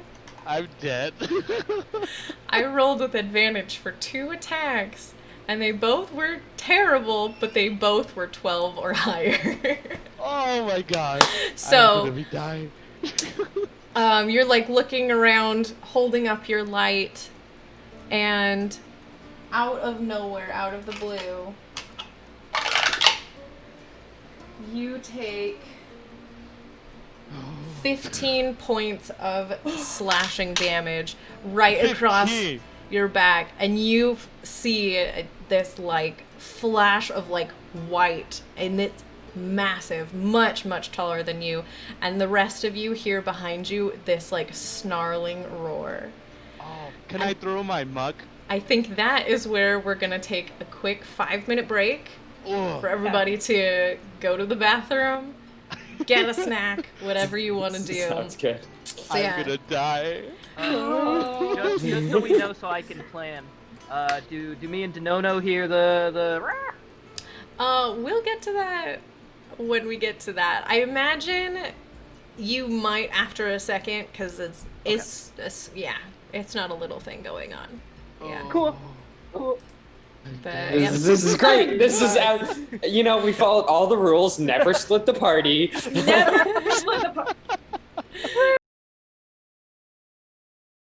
No, it Alright. is. It's there, but it's slight. Very slight. Well, I can't get rid of it. I also had your stream up, so I don't know if it was I was. your fault. So I just exited you the hell out of there. Shame. All It was right. me. Okay, so we're gonna get into this now. We're gonna have a little bit of a change of scene with our battle cam now. Yeah. Ah. So we currently have Denono and Thorak out front of the house. There's that sitting room, the little kitchen/dining room, very, very small. The X's are the ladder. There's the lovely yoga mat, the hammock chair. Our three silly guys all by themselves being attacked by, let me hold it up here. As you turn to see the blood spurt out of little Elias's body, this is, oh goodness, what you see. What is that? It's a huge anthropomorphic tiger wielding a saber. Oh my god. It's Um, massive. It's like 6 foot tall, super buff, shredded with muscles. The hands have these super crazy long claws that are now dripping with Elias's blood as it just heaves these breaths. There's like slobber and like foam coming out of its mouth, and its eyes are crazed. So we're gonna start off. Everybody rolling initiative. But is he single though? But is he single now? I don't know. Are we Denono and I also rolling initiative, or? Oh we yes, out of we'll it? have you Okay, guys okay. roll initiative too. You know, Can I attack him with my holding action? With the mug? I was planning to hit him with like whatever come out. Like a surprise round or something? Of mugs. We'll let you get that off in a second because you were also surprised by. Oh, okay. I'll say I will give you advantage on your initiative for that. Okay. Advantage on initiative. Okay. That's good. I have Oh, a never plus mind. 7. I should be able to get more than 11. It got worse. Okay, so we're gonna go critical roll wise. Did anyone get above a Yay. 20? I got exactly a 20 Okay. with a 0 modifier. All right. You're modified. 15 to 20. 17. 10 to 15. 14. 11. Okay.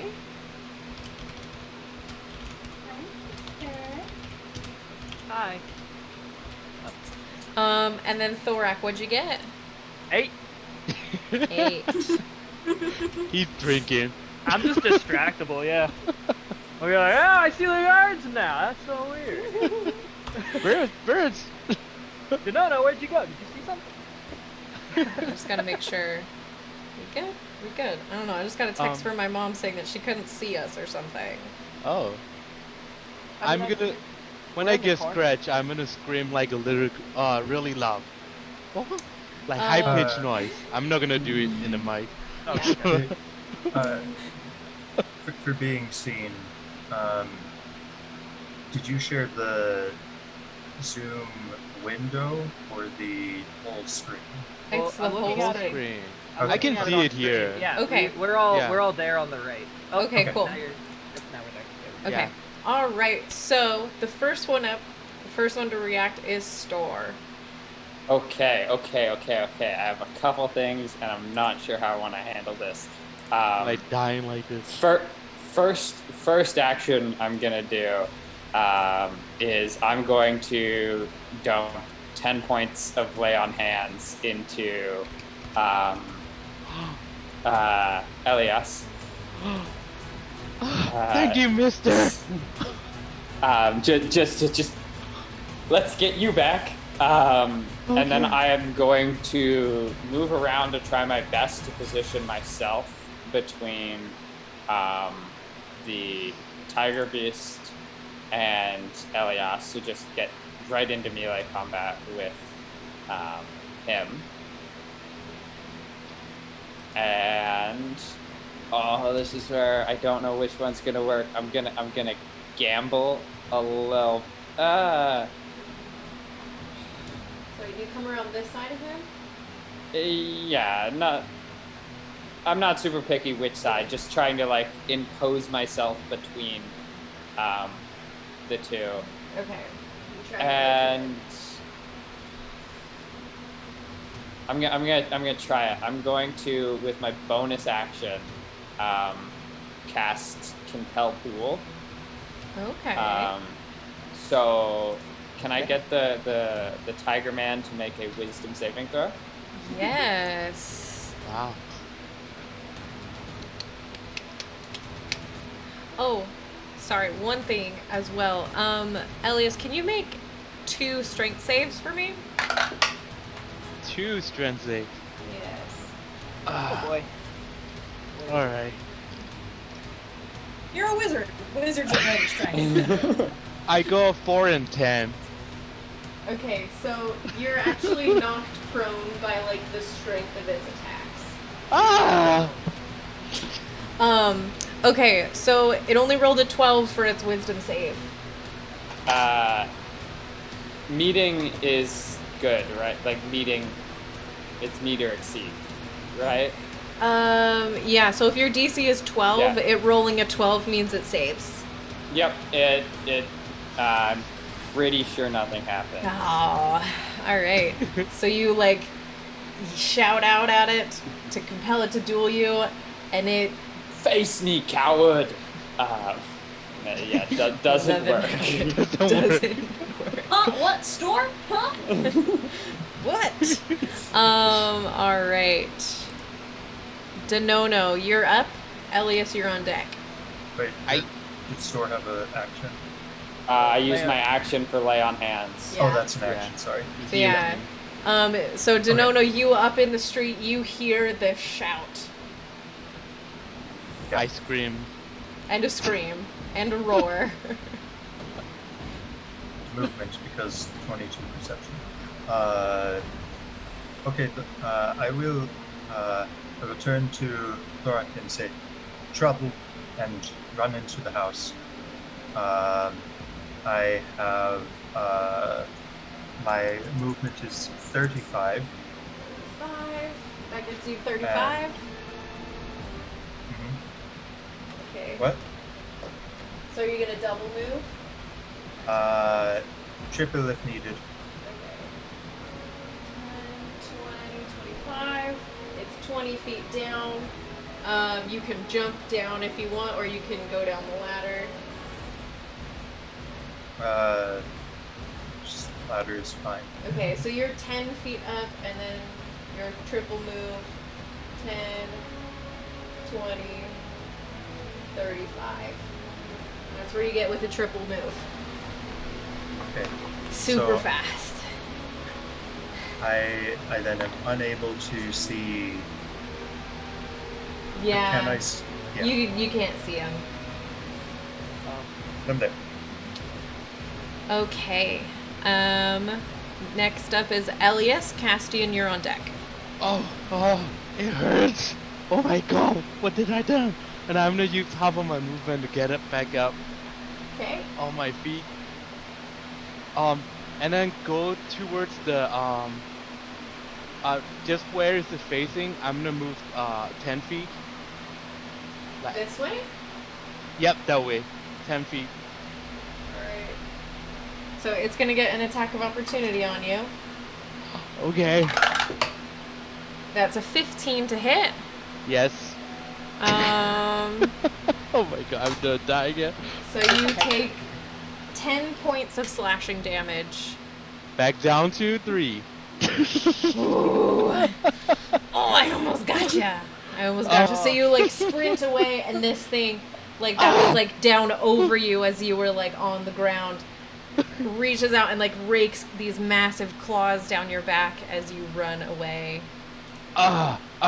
You bad doggy, and I'm gonna cast Ray of Sickness level 2, and I'm gonna draw a circle in the air, and I said Morbus Radium, and I just cast second level. All right, so what does he need to do, or is it roll to hit? I have roll to hit. Okay. And then he has to do Constitution save if get hit. It's 18. That definitely hits, but he rolled a natural 20 on his save. Oh, he won't poison then. Okay, but he'll take damage. Yep, I have to roll. Just a second. Sorry. 3d8. Sorry. I'll just roll it on the screen. Okay. I got 18 damage. 18 points of damage. Awesome. Yep. So you blast him with this ray of light. There's like this snarl and this hiss and this kind of like almost like he's gonna spit up a hairball or something, but it doesn't quite get him. And he like shakes himself. He's pretty mad. Cool. Any bonus action or anything? I'm just there. All right. I'm just screaming still. Ouch! Ouch! Ouch! All right, Thorak, that's you then. Oh wait, no, Castian, then Thorak. Rapier out in a flourish and right towards the thing between the little one and the big thing. That's not allowed. If I can get the flanking is ideal. Yes, which you have to go all the way over here. That's fine. Okay. Flanking is advantage. Yes. Unnatural 20. Yeah. Yeah! Yay! The first natural 20. Unnatural. Oh, and natural. Oh, Yeah. okay. I heard Oh. natural. 10 Never mind. plus, Good. 14 damage with sneak attack. All right, so that's 14 Just carving piercing damage. right through the soft spots. Yes. It's like slashing right across. You see, like there's already previous scratches on this guy. They look mostly healed or whatever, but this thing is raggedy already. Very frantic, like heavy breathing. All right. Anything else? That's it. All right, Thorak, you're up. I'm gonna. How much? What is my movement? Like 20? 25, I think. How far can I make it with 25 feet of movement? So we got 15, 20, 25, 10, 20, 25. Okay. I'll look down the ladder and not see anything, and then my turn. Yeah, you might be able to see Denono off in the corner as Yeah. he's running. Hey, that's it. I'm done. All right, so now it is the scary guy's turn. So he is absolutely maddened, super angry at seeing his prey get away. So he's actually going to chase after Elias. So Castian will get an attack of opportunity. Storm will get an attack of opportunity. Do we get advantage because flanking? No, because he leaves Castian's range here, and he leaves your range at that point, like here. So you're not flanking when the attack would happen. This saddens me. Yeah, I know. And him. 25 to hit. That hits for sure. 9 damage. 9 damage. Gotcha. Is that with sneak attack? Yeah, also a 25 to hit. Do I get sneak attack on a reaction if I I already don't once believe so. It's once per turn, not once per round. But so I believe if you're it's- using a reaction on someone else's turn, you can have your sneak attack. But I think that means like when you hit on your turn. It has to be on your turn to have that happen. It doesn't say when you hit on your turn. It says once per turn, you can deal an extra 1d6 damage to one creature you hit attack. Once per turn definitely allows for the use of sneak attack. Out of turn for the rogue if they somehow. It's up to DM. So if you don't want it, I would don't do say it. because you got sneak attack on your turn itself, it'll have to be all the way to the beginning of your next turn. No problem. Yeah. Okay. Cool. And then how much damage do you do, Store? So yeah, I also had a 25 to hit for 10 damage. Okay. Nice. All right, it's definitely starting to look like it's taken some hits, but it leaps at you, and it's going to attempt to bite you. Ouch! It Natural 20. no, it rolled a 11. Ooh. I dodge out of the way. Barely misses. Woo! So it like snaps at you, but like you duck out of the way just barely. You feel it, your hair get like snagged in its teeth for a second, but it Like misses. L'Oreal commercial. Oh. All right. Right. And that's the end of its turn. So that's back up to Store. Okay. I'm going to step back into its range.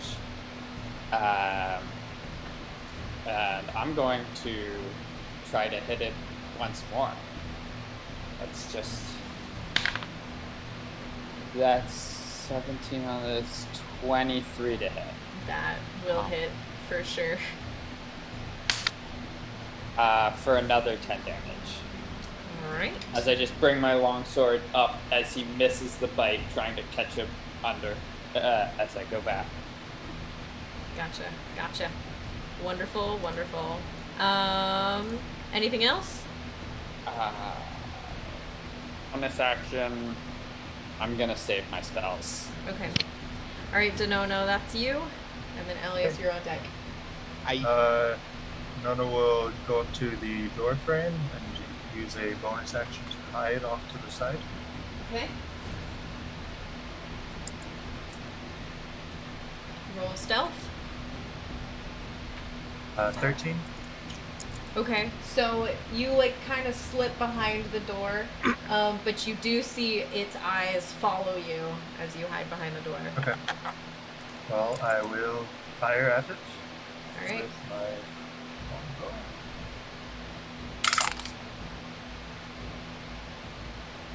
12. 12 exactly hits. It does not have a super high armor class. Like me. Yeah, it actually has the exact same armor class as you. Aw. It's got way more hit points though. Yeah, there. That is 8 damage. All right. Sounds good.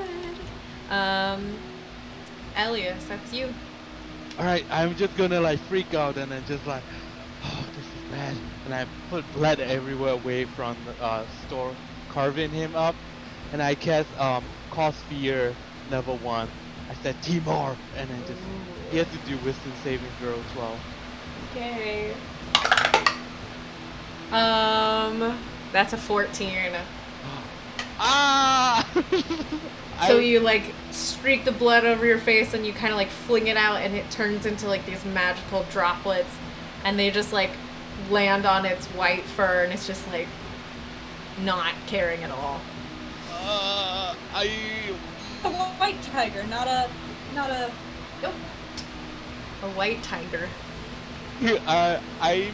If he's gonna attack me if I move, right? Yeah. I'm missing. All right. I would like to shout, Okay. yell. I think this might be the guy because he's white in the hair and he's big and he's buff. So maybe we should just take him down and not kill him. Okay. Maybe. All right, it's now your turn, Castian. So we'll say you said that Or on it's your a big turn. cat. Or this is his anthropomorphic husband, Oh, and One we're of the getting. two. Regardless, I would like to non-lethally hit him with this rapier after getting close to him. Okay. Yeah. Gonna hit him with rapier. How are you Or- gonna attack? I'm just gonna start using it as no. Yanking it. All right, roll your attack. Am I flanking or am I not flanking? Well, let's see. You can flank if you want to come across to there. I would love to flank. Flanking sounds fun. Okay. So, the other one was bigger. 16. That hits.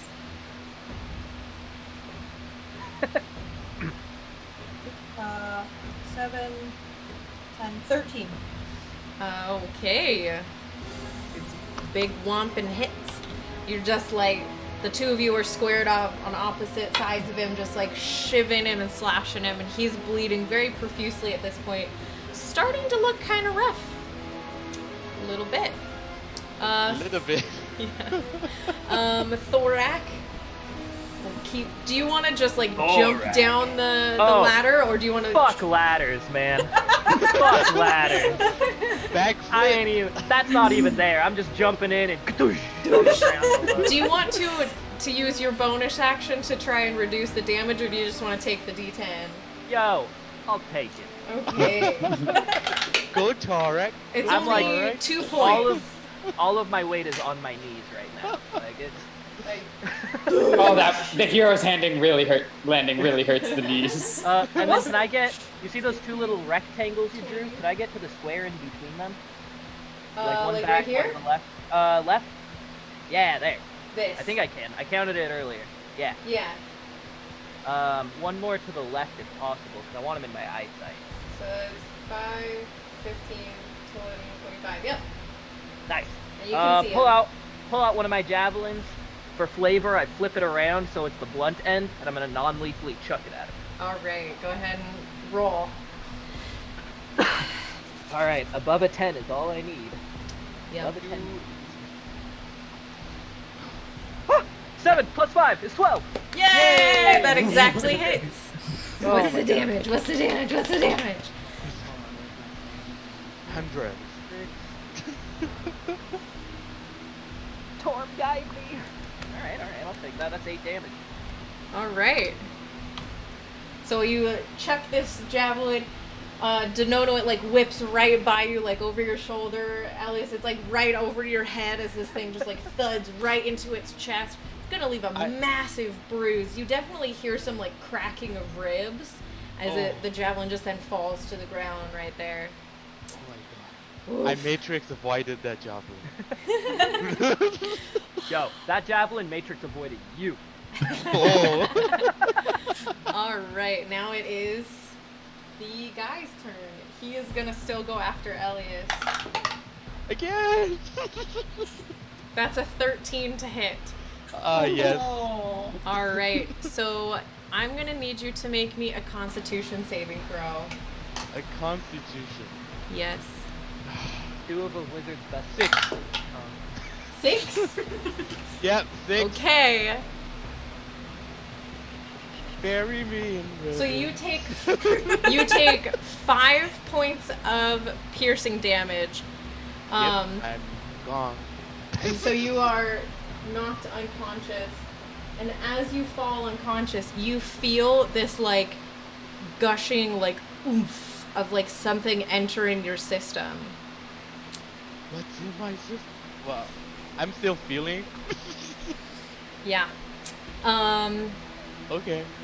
Have you been poisoned before? Have you gotten poison damage before? I don't think so. No, never. Okay. Cool. That's the dude's turn. It's now Store's turn. How hurt does he look? He's looking fairly rough. Not like quite on death's door, but he's looking pretty hurt. Okay, and I have flanking? Yes.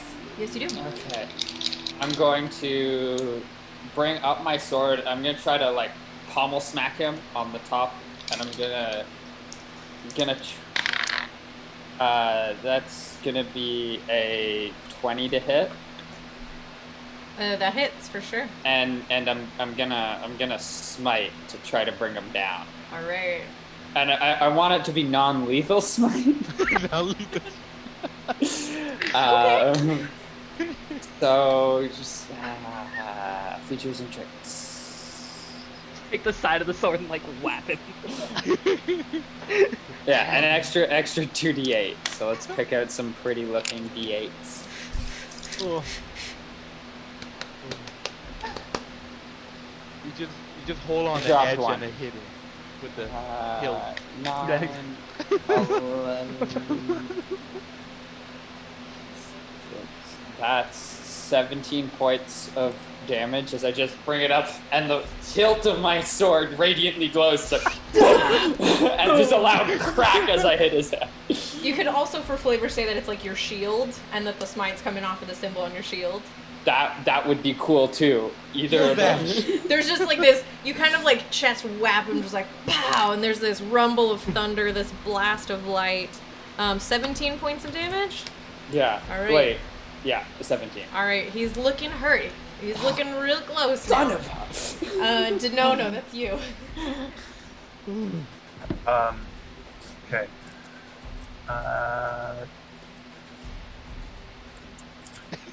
Nono will rush in, throw a. I guess just first use the dagger to smack the back against his head to try to knock the tiger down. That's a 19 to hit. Okay.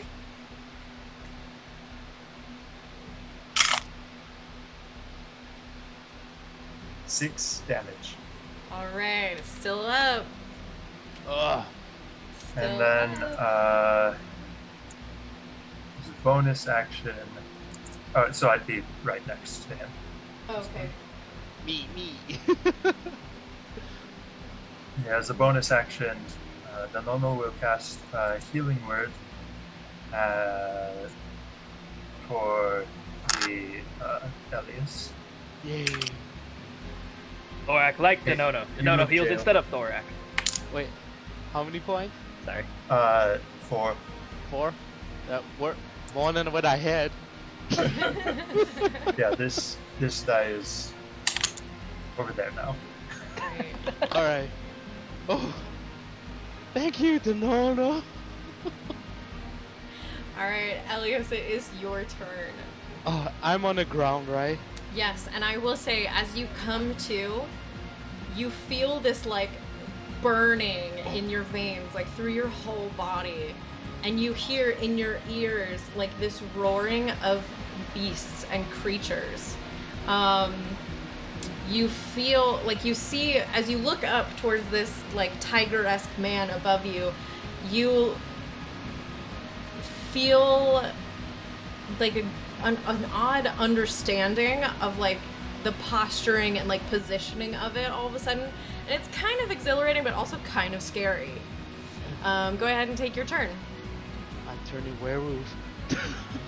I don't know what's wrong with my body. I need to make a choice. I'm gonna use. This is stupid. I'm gonna start drawing magic circle in the air, and I'm gonna start cast. I chant the word Umbra Vilis in P2, and I cast Phantasmal Force on him. Ooh, that's another wisdom save. Intelligent 12. Intelligence roll. Ooh. That's a natural 18. Oh But my God. he has a +0, so it's 18. Ah. I switched to this one because it rolls better. The red I one was always just is like- bad. Always bad.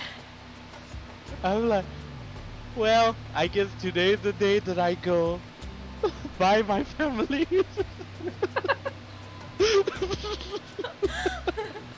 I would just get up. That's all. Alright, next one up is Castian. I would like to make a grapple check against Elise to pick him up and move him. Okay. Alright. I mean, if Elias wants to be moved, then you don't have to make the check.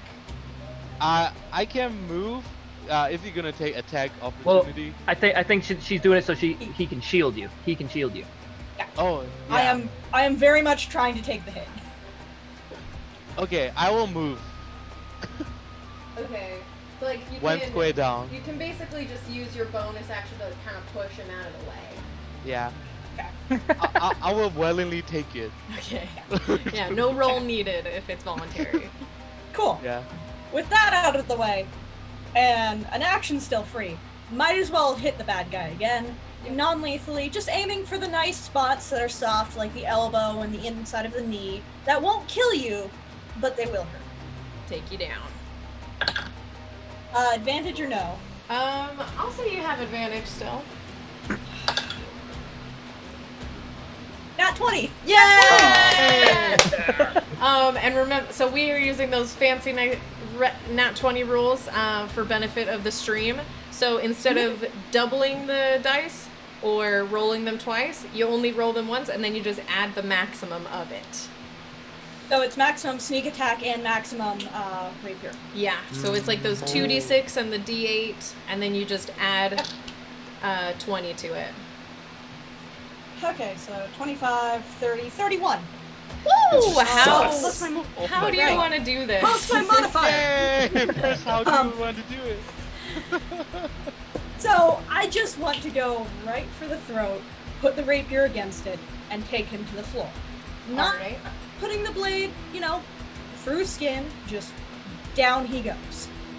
Alright, so you kind of like leap over him and kind of like grab the other end of your blade with your hand and use like the flat side, and you like swing, and the momentum of your body like pulls him down, and you like jam your knee into his back, like along his spine, and you kind of just like choke him out until he just goes limp on the ground. Down he goes and round and round. Oh boy, nice. Nice I- job. I'm That's the first dying. time I haven't wanted a nat 20 because I really wanted that kill, and you were right before me. And I was just like, come on. Oh my Yeah. Well, the first roll was a 3. That's true. Oh, That's man. true. That's been my rolls all night, though, man. All night. I'm gonna go pick up my javelin. Alright, Put it back. no problem. I'm just gonna wipe myself all the blood and then go look over that dead body and then see what's it He's about. not dead. Yeah, Oh, so yeah. actually, now that he is unconscious, you see his his body shift and change. And Oh. like there's this like bubbling, and as like the hair kind of like fades away and stuff, and he reverts into the form of this very strong white-haired man in like absolutely shredded like red tunic with like a black belt across the top over there, and like black boots. This means he's not with the kid. Quick question, like, do I still feel that beastie thing, weird poison thing? Yeah. Guys, I don't feel so good. You got Maud. I don't Yes. think there's much feeling to I that. think you almost died like twice too. I didn't know that. You died at least once. Yeah, you Yes. you took a couple of hits. That were I will, what's, particularly nasty. I'm gonna give you Yes. like 5 lay on hands, so 5 points of health back. Thank you, Dorek. 5. Can I Oh, of course, medicine my check friend. And I him? give it to you as I slap you on the Yeah. back like Go very ahead hard. and do medicine More check. blood come out. Yeah. Blood coming out more. 19. So you like, hang on a sec. False alarm. So you examine like the bite marks on Elias, which were like on his chest right here, and you see there's not like any like oozing that you would think of from like poison or anything. There's not any remnants of anything, but you do see that there is kind of like a darkening a little bit of around, almost in like a shade of like orange. Is there any check I can make from my training and things I might have fought in my limited service? I'm very trying not to medicate. I would like to just point out to the rest of the party, he's turning into a carrot. A carrot? Well, it's Sounds like we're orange, having a stew tonight. Yum. What? Delicious. Maybe a pot roast. Thinking Other than that, about it, I think I'm pretty useless. I would say make a history check. Oh. While she's doing, I'm gonna start. Actually, do I even have rope? I don't even know what I have. I want to start binding his hands and stuff Okay. before, just in case. 5. Meh. Yeah, I- that's. Yeah, I have rope. Um, Yeah, I start. Since I'm proficient in medicine, can I look at myself? What's wrong with me with the feeling? What I'm feeling? Yes. I will say so. You can do kind of a thing. I'll say do it at disadvantage because you're not able to Okay. look Okay. at it yourself. It's more of like an internal like, what am I feeling? Okay. Is there a mirror in this room? If there was, it'd be shattered all over the floor. I go 15. 15. You're feeling like you're starting to feel almost like an adrenaline rush. Like you're feeling a little amped. Oh, guys, let's find more. I want to find more, guys. Yeah, let's do more battles. Who wants to fight with me? Tarek, do you want for a battle? I'm with you. Have fist fight? Oh, yeah, I'm gonna. A 1 or 2, I don't punch him. A 3 or 4, I start punching. 2, I'm gonna do one of the like Big Brother style fake outs to try to make you to flinch. I backflip. Ah, gotcha. Ooh, All there. Cool. So, not all too familiar with, wounds, but generally, doing backflips won't help them. So just sit down. Okay. Does it bleed like a normal wound? I mean, there's definitely blood for sure. I don't know if I'd be able to check with how much he got It cut probably also up, like, or started healing a tell. little, though, just because I healed him. True. Yeah, I'm like red with blood. I'm like red Elias right now. I checked this tomb I have called Web Mda, and it says you have cancer. I cancer? I just realized something. But we'll retcon and say it doesn't matter. I'll make up a reason why it didn't matter. I want to know what it is. I'll know later. I'll tell you later for sure. Okay. Alright, so we've got him tied up, right? Yeah, I just tied him up. Yeah. Should I get him back to the world of the living? I think it's time we ask him some questions. Get a little bit of my water sack and just kind of like, just a little over his face just to get him up. Give him a couple slaps. I'm just gonna sit down, take a break. I'm gonna keep an eye on Elise and hand him my water skin and just like try to make him drink and sit. Alright. So you guys go to wake up the dude? Mm-hmm. How do you do so? What do you I do? get a little bit of water from my little water skin, and I do it over him and give him a couple slaps. Does that work? My water skin, not my whiskey horn. That would make this conversation entirely different. Yeah, so May you come into play later. Yeah, you pour it on him, and he just. Welcome back to the land of the living, friend. You were a little feline last time we saw you. Oh, God, did I bite anyone? I look over at Elias. I put out my hand. Yes. Oh. Oh no, I'm so sorry. And you see Where- there's like tears that immediately start to just like fall down his cheeks. Are Me you too. Are you yes? Yeltsov? Yelts? Are you Yeltsov? Yeltsov Papich? Yes, I am Dyeltsov. Where's the little kid that was with you? Tycho. Tygo, yeah. Where's Tygo? I don't know. Bad Did you- answer. Fuck, Did you Where'd eat you see him? him last? Answer What- his first. Did you what- eat him? Did you eat him? Oh, I don't think so. what do you remember? You can start being real helpful, or we can start cutting your stomach open because there's a kid missing. Okay, make an intimidation check with advantage. It's a big bad wolf. It's not very good. I have I have a 9. All right. So he's kind of listening to you. Like he didn't probably hear the remark about cutting open his stomach, but he looks rather upset. He's crying. Please, I don't know where he went. We were tracking. We were in the woods. Sorry, he doesn't have his hands free. I mean, he's not touching my face. He's not touching his face. He went to track a gilt iguana in the trees, and we were tracking. We went to a place that we have not seen before. And we heard a voice, and there was a loud sound, and I lost control. I don't know what happened to him.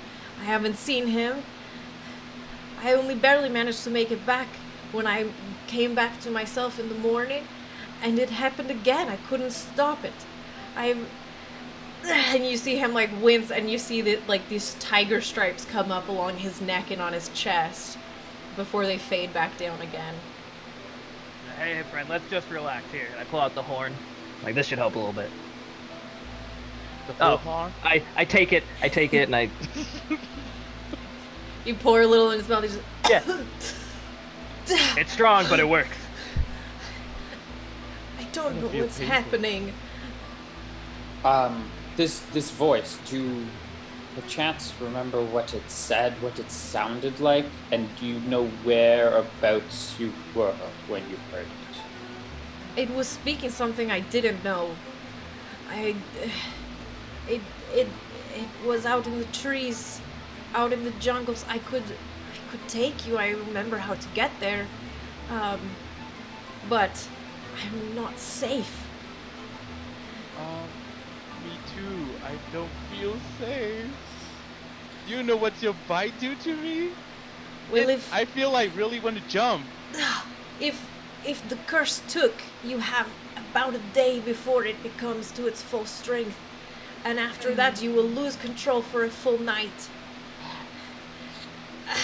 You mean I'm gonna turn into something that you were before? Oh, Tiger Cub! I want to be Tiger Cub!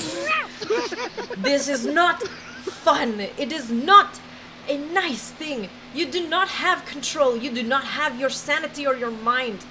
It happens every month when the moon is full. It's okay. I'll cage myself. Is there something we can do before it fully takes hold? He said we had a day. Before it will work its way through your system. I've only seen it once. For me, I was born with this. I don't remember the beginning of it for me. There's not a day that I remember that I was not like this, that I was not this thing. I've tried so hard to fight it. There's not anything that you can do once it's there. Am I gonna be ripped like you once the curse take effect? I don't know. I'm gonna keep it. How did you know that biting him might do, that? Because in my past, I have done it once before. Who? He was a friend of mine. Were they still alive? Yes. He decided to embrace it and to live as a beast. To hunt and to kill for fun. And so I could not stay around. Oh wow. I have not been able to stay anywhere except for Oziko for more than a few months. There's something about the living so close to the jungle that makes it easier to handle. I'm able to just run into the jungle if it becomes too much. But so has that been your way of working, managing it? You go off into the jungle, you come back after the full moon? yes. So it's only happened during the full moon? Except for the first time, which will be probably tonight. Yes. This is No. not fun. Oh. It is a constant danger to everyone around you. Is there anything we can do for our small friend before tonight? All I know is that it is a curse. If you know a way to break a curse, then you could do it, but I don't know. I have tried my whole life and found nothing. I'm asking these questions while jumping, like on trampoline, so I can sit I'm gonna still. put my hand out and put it on his shoulder and go. Okay, I do. Well, we now have 2 missions for today. I don't know.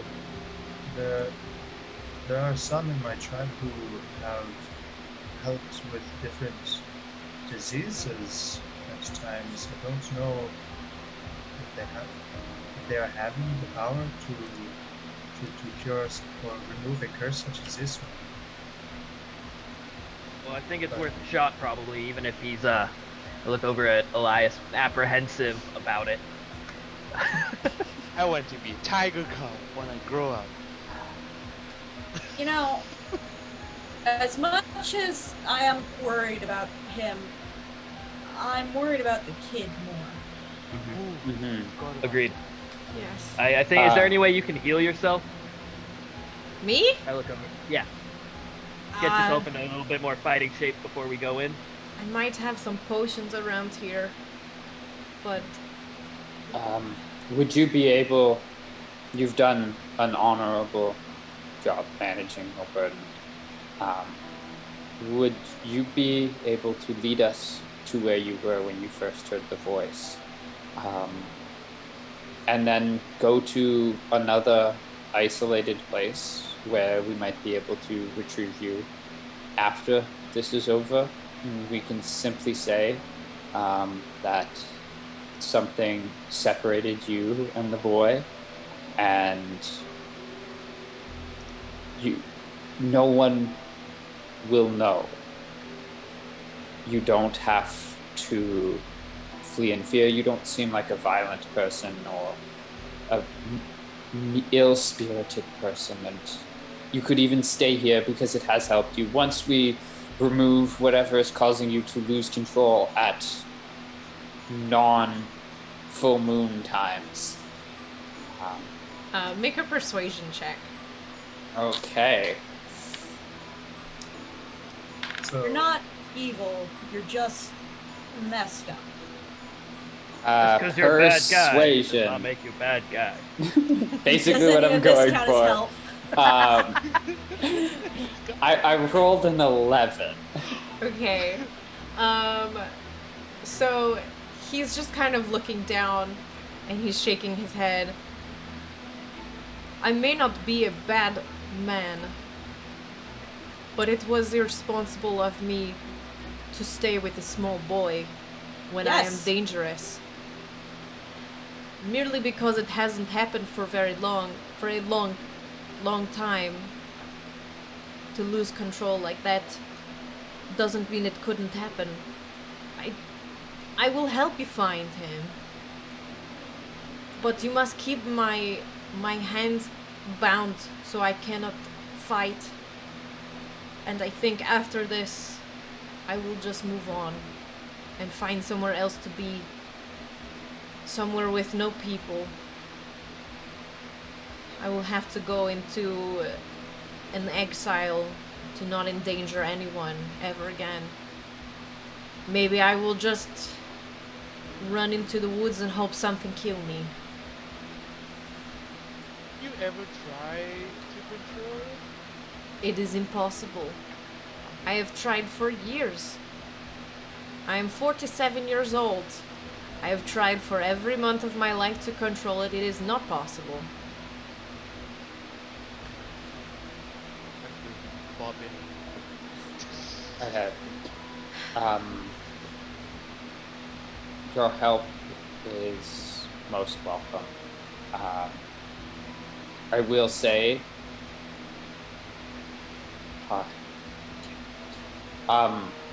can our friend, if whatever voice affected you, can it affect our bouncy friend before tonight? I don't know. Am I hearing voices? No, not It- really.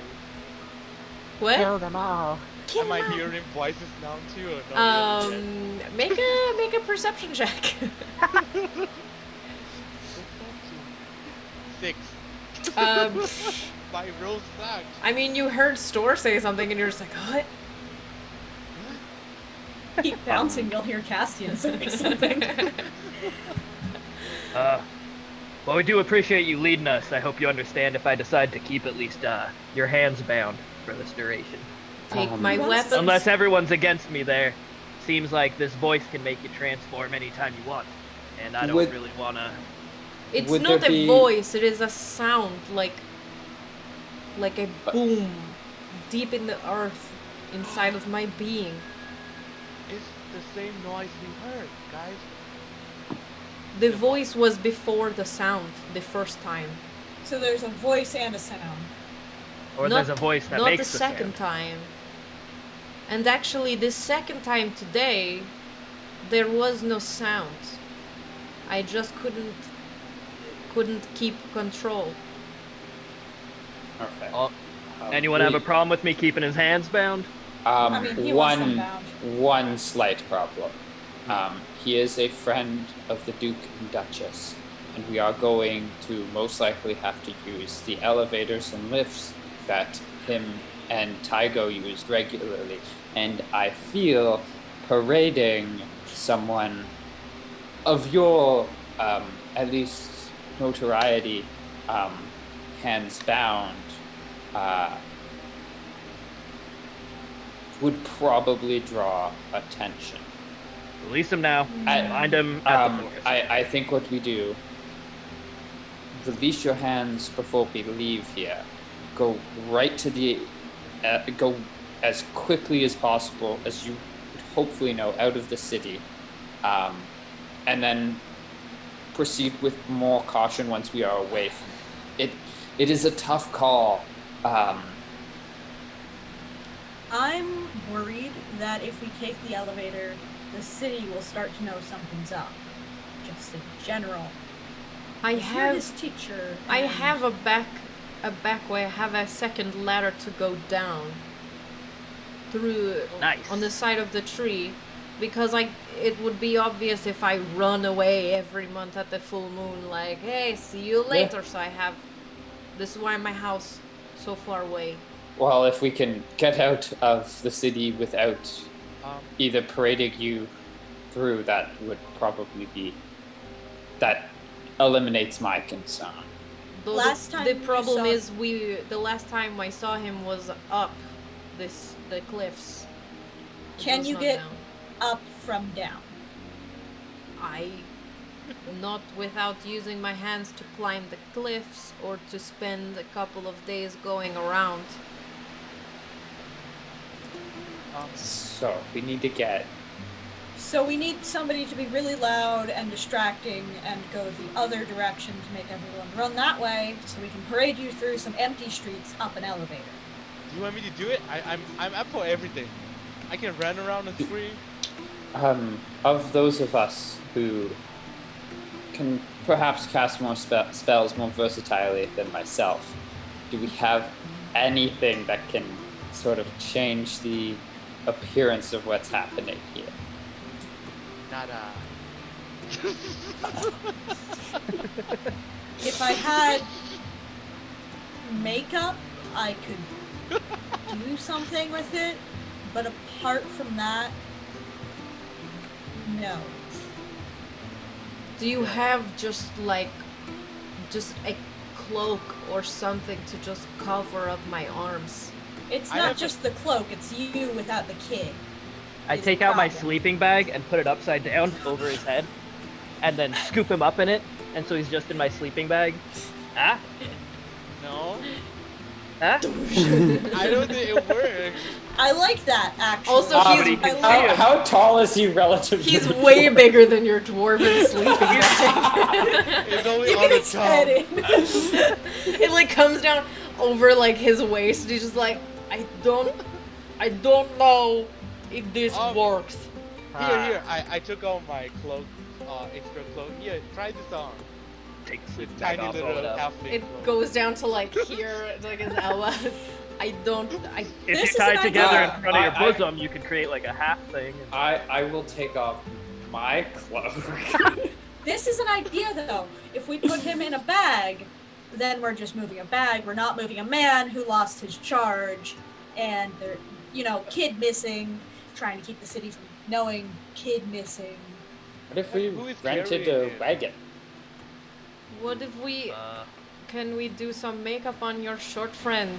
He could pretend to be Tygo. The problem is I don't have makeup. I know how to use it.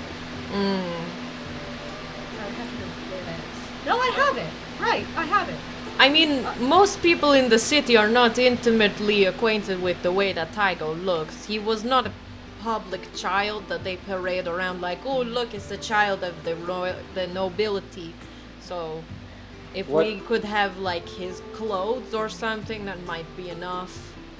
He's Castian, taller than your halfling friend, but maybe he is a little shorter than your elf friend.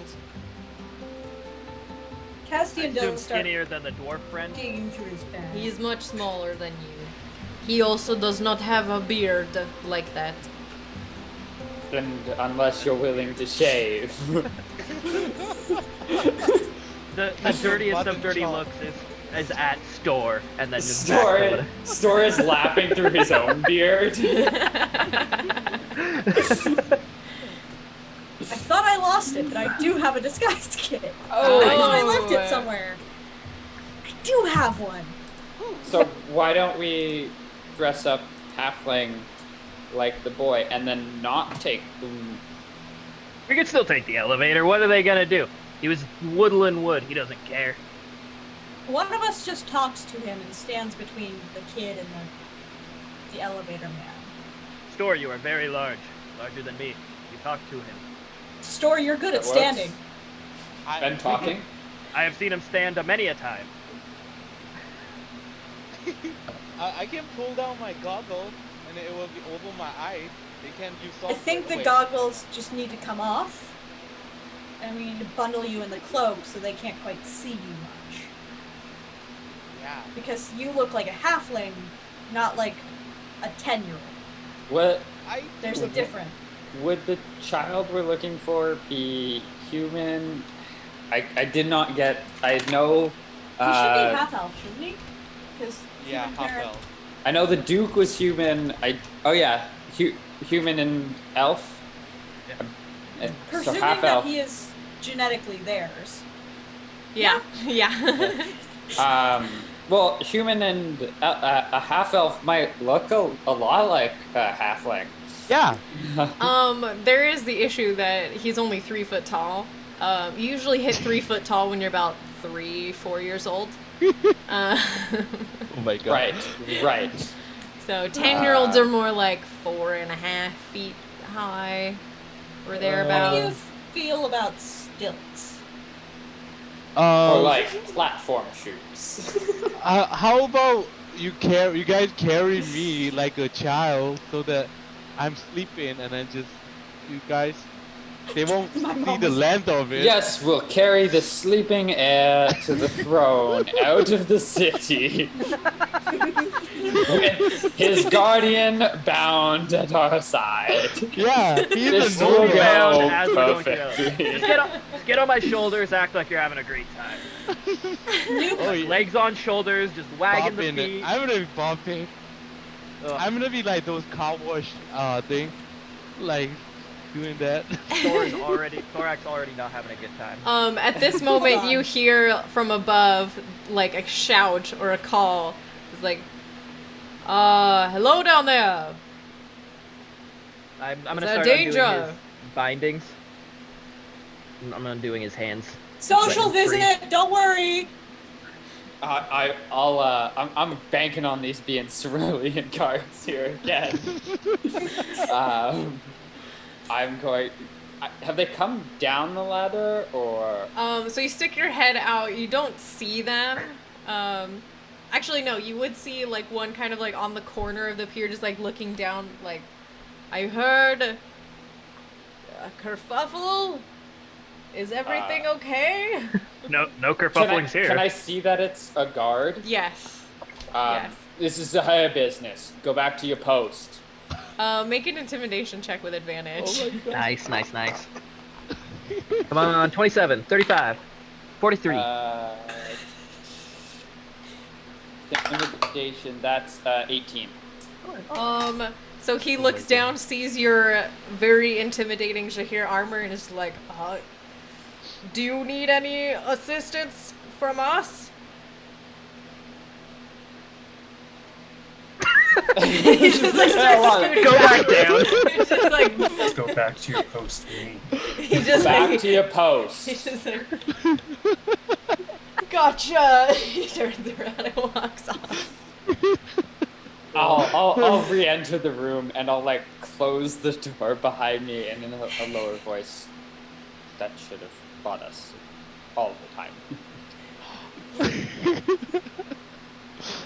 Man, being a Shahir real pays off, huh? All those years at the academy. Years of academy training, totally worth it.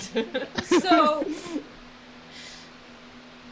Thorak, Elise, how tall are you if we put Elise on your shoulders, Thorak? Oh, Is me? that 10-year-old height? It would No, be that's 7 too feet. tall. He's just gonna be playing on my shoulders because you can't see how high a kid is. Whoa, how tall a kid is when they're, on your shoulders. But does that get us to 10-year-old height? That gets us way above 10-year-old height. That's I- like 6 I feet. would say the one that's Oh, wait, closest to looking like him maybe is your elf friend. He has the darker skin. He is not too much taller. He could be... He even has a bow that looks a little bit like Tygo's bow. It's makeover time, Denono. Well, we would No. just need. You act like a normal 10-year-old child. How does? Knowing who its mother is, I maybe am actually more potentially alike.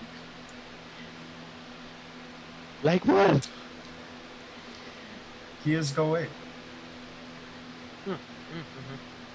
Okay. I'm in. Do we have Just like Slouch. Do we have like a cloak where we could obscure Denono's I have a cloak. face It's just a little?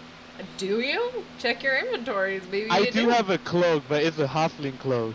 I have a cloak. If Castian's got one, that'd probably be about the right size. Yeah. It's a lightweight cloak. And I've got the whiskey. It's even fine clothing. Perfect. Alright. Does Taigo typically wear a shirt? Yes, he does. I'm certain we can find a shirt. I have some common clothes. I have some of mine that could maybe, if you put a belt on it, might fit you. I mean, between you and Store, I think both are just ridiculously big. Yeah. Yes, true. I'm This still can be done. popping. Yeah. Belts aren't hard to come by. One of us certainly has pants that don't fit. Alright, so in the efforts of not wanting to bog us down with half an hour of wardrobe choices,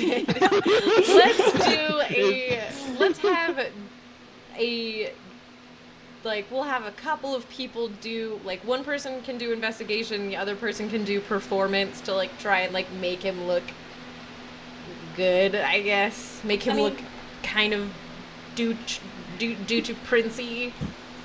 I have a disguise kit and a proficiency. Okay, so I'll say that if you want to make the performance check with proficiency, I'll you can do that. investigate. Alright, you make the investigation check. I'll Okay. drink. Yay, I got 2. So I got That's 4. not good. That's not good. We're going to be having. I found halfling style clothing. Can you fit this? Well, you're going through the bags of clothing of your whole party. You're going through the dresser of Yoltsov and stuff, and you're just I found this bright green shirt. It's great, but it's really long. So you put like several belts in it, and it's like still past his knees. And what'd you get, Castian? 12. 12. So you're kind of like guided through. Actually, no, you'd have advantage on this because Yeltov's gonna help you. I'm gonna change dice. That one's likes the number 3. I I only want have to go 2. to dice check. So that is a dirty 20. All right, much better. So you were able to like kind of arrange the shirt. You've got your disguise kit, and so like Yeltov's able to like tell you a bit kind of how he looks like, and you do little touch-ups to like make him look a little more like a 10-year-old instead of like an elf.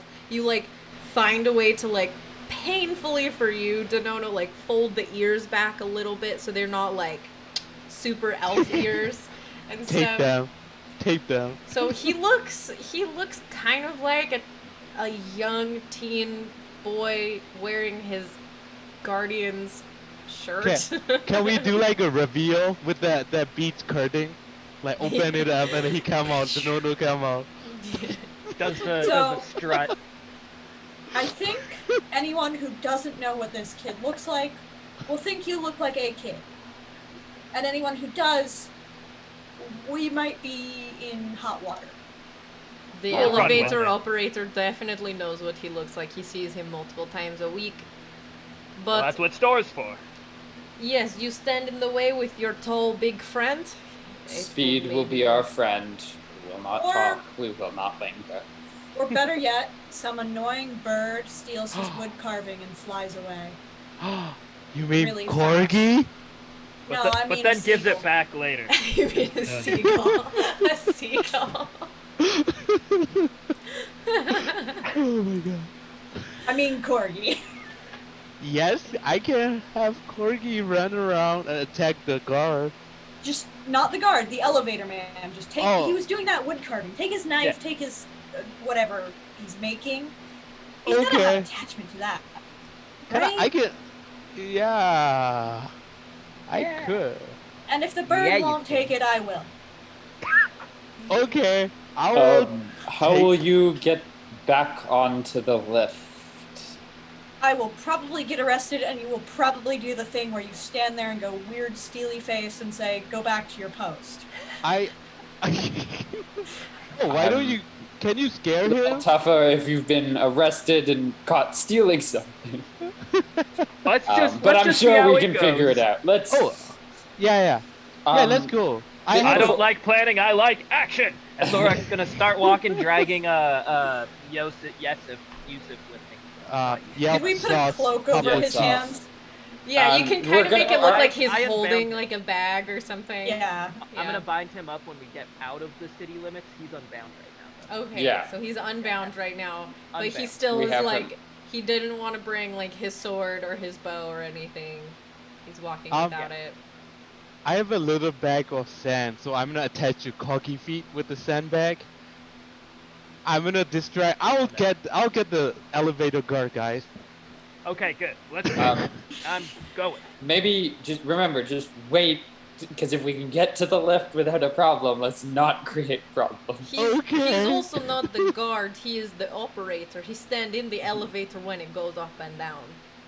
Even Okay. more of a reason. Let's go. Yeah, Alright. we just make the elevator go up and down. How many buttons and levers and ropes can there be? Well, I don't know how to do it myself. If you can figure it out, sure, we He's can saying try this as that. he's shouting it because I'm pushing him up the ladder. We can try it. All right, so you guys go out into the street. You walk the few minutes. Yeah. Everybody make just like a. You can do either deception or performance, whichever you want, just to seem like you're not being shady. I'm bad at both. Oh, I'm going with performance. Oddly, got- I have proficiency. I got 20 non-natural. Ooh, non-natural 20. Oh wow, this is so much better. So we got a 1, we got 2 dirty 20s. It's a nat 1 at my modifier, but I don't think you do that on nat 1. On skill checks, you still add your modifier for sure. So 7. We got a 7, a 9, 2 dirty 20s, a 13, and then Yeltov himself rolled a 15. Ooh. So yeah, you guys kind of stroll out, just like Yeah, Store and Stick. Cassian are just like, I'm bouncing. you're like trying to feel- keep control of Elliot's just like, Stop. and you come He is up a to 10-year-old. where the elevator operator is. He's still sitting there, still carving away. It's only been like 20 minutes. Yeah. Oh, he's an elf, right? He's a half elf, yeah. Okay. Start pushing Store up. Like, yeah, get to do it. We need to go up. Business of the Duke and Duchess. Make a persuasion check. Can I give him advantage with helpful words such as, it's really kind of serious. There's just, don't ask. Don't All ask. right. So with advantage? Yes. Oh, I that's whisper. better. 22. Okay, that's good because he rolled a natural 19 on his like insight Oh my check, but that God. was enough to pass it. So he just goes, sure. We can all fit. Let's sure. So you all file in. It's like the 6 of you and this guy, so it's kind of like tight spaces or whatever. We'll try to push Denono behind, like both me and Yeah. Yeltsop, so he's just And Yeah. Cassian. not like aggressively push him, but just sort of just position ourselves, Right. stay Goes in a as I corner. do so well. He's I in like asked the corner of the Cassian elevator, if- yeah. I asked Castian, is it corgi time? Corgi can go for a walk later. Okay, no sandbag? Corgi can go for a walk later. Oh, Um, okay. So the elevator begins to rise. It's not like super far up to the top. Maybe just like, 20, 30 seconds as he like pulls a lever and like releases a catch and you guys start to move up. It's an awkward elevator ride. It's a little awkward. There's like a moment where the operator kind of like leans over and like looks at Yeltsov and is like, going I'm out jumping. in the woods again? And Yeltsov's like, yes. I'm gonna turn to the operator. I'm like, hey, seems a little boring here, huh? Yeah. I'm gonna pass over my horn. Go ahead, take a few sips. My heart. I mean, my if you're horn. gonna offer, I'm not gonna say no. He takes more of a sip than you think someone who's operating heavy machinery should. Good. But less than what Thor thinks. But, Less than what the rest of the group thinks you should. and then he passes it back, and you guys arrive at the top. There's like a little platform, and there's a guard up there on the top. Actually, there's a pair of them. There's 2 of them, kind of like looking over, looking down, looking in the trees. But yeah, I think maybe that is a good place to stop for the night. It's 11 o'clock. I know we've only been playing for like 2.5. We could go a little longer if y'all want, but what do y'all feel? I mean, this seems like a good place to start. Yeah. I think so. It's a nice. Starting at the beginning of the solid. quest. Yeah. Yeah. All right. Well, then that's where we will leave it for the night. We're gonna play again in 2 weeks. I will try and have this uploaded to YouTube in a couple of days, maybe even tomorrow. But bye, stream. Good Bye, night, Twitch. Bye, stream. Bye.